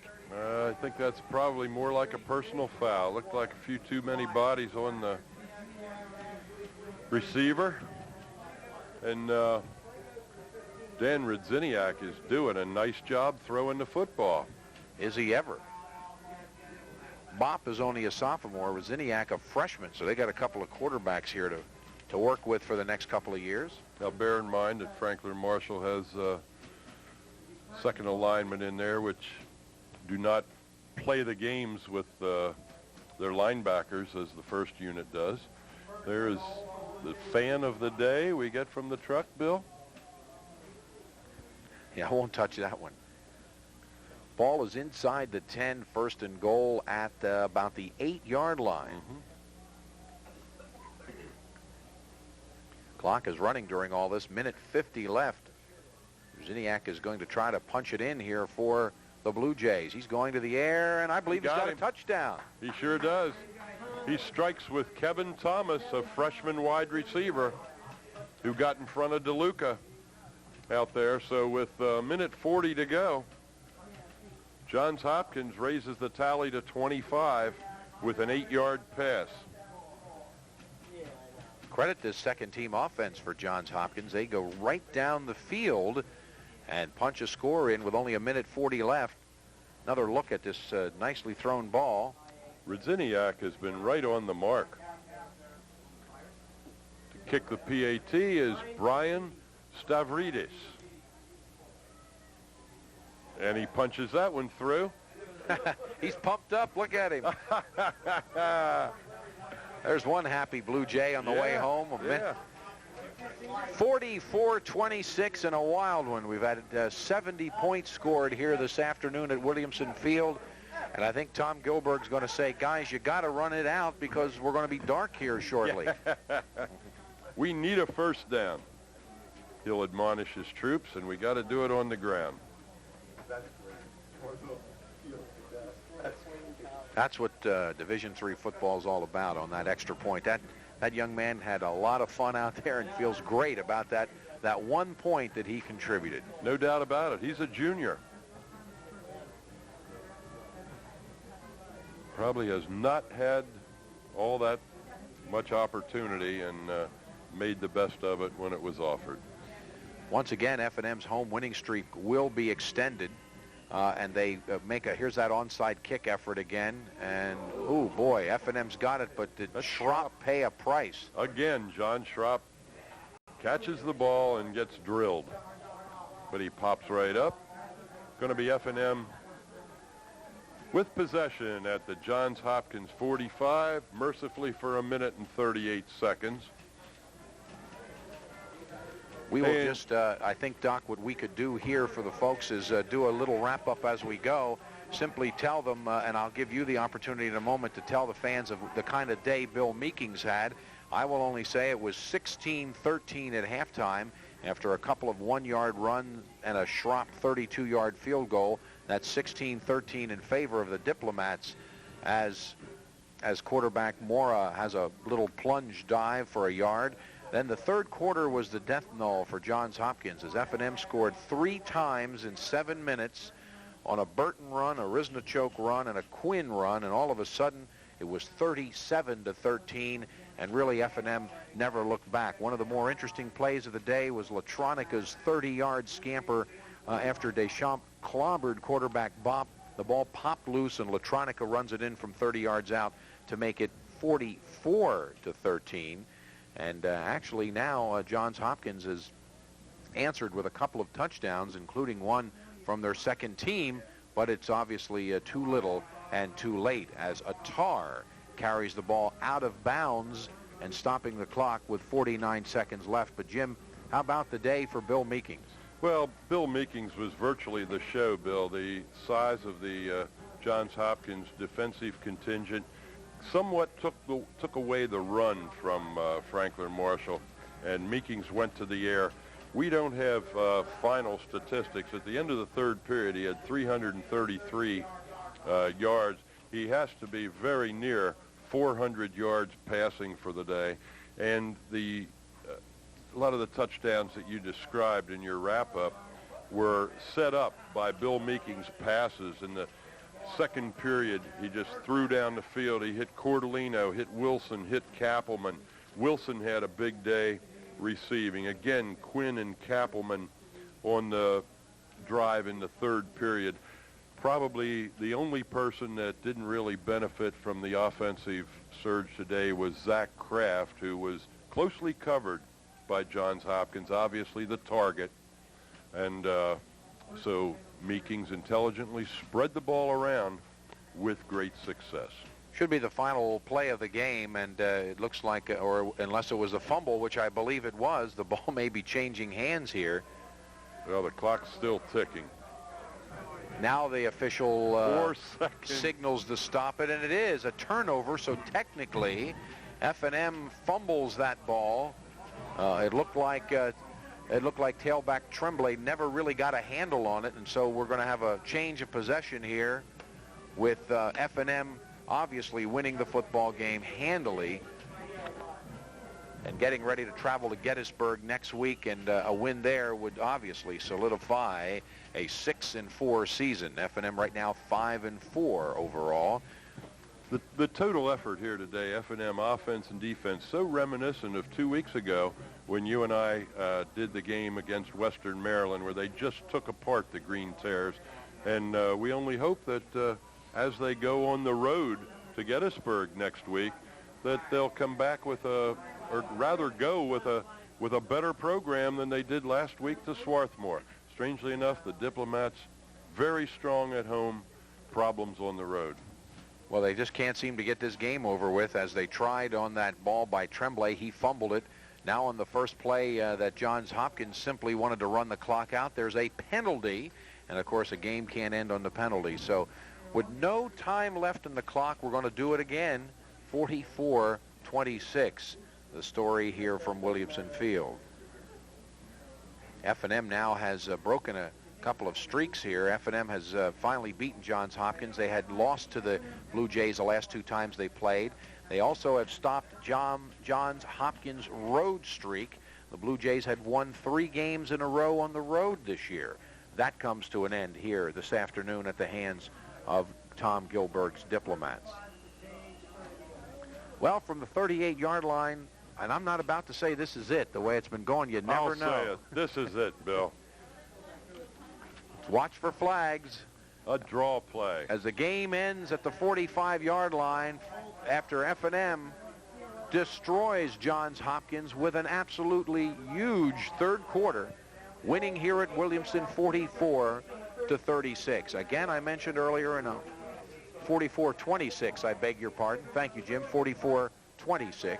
F&M always making our stay comfortable. Our thanks, as we said earlier, to everyone who makes it possible, particularly Tom Gilbert and SID Tom Burns. We enjoyed being here and doing Division III football, and we hope we get the opportunity in '93. Next week, Jim and I will be at McCaskey to close out our regular season. The Tornado hosting Reading in an important Division or Section 1 LL League final contest. Today's game being brought to you by Schwanger Brothers. Call 393-5868. Remember the chill of winter? Well, let Schwanger Brothers keep you warm. By Indoor City, rated as Lancaster's best floor covering store and located at 481 Harrisburg Pike in Lancaster. By the Palmer Business Institute in Lancaster, professional degree programs in both medical and business fields. Just ask us about the Palmer success story. And by J.C. Snavely, since 1878, Lancaster's building and lumber supplier in Landisville, Centerville, and in Lancaster. For Jim Doherty, this is Bill Arnold saying so long from Williamson Field, where the F&M Diplomats defeat Johns Hopkins 44-26.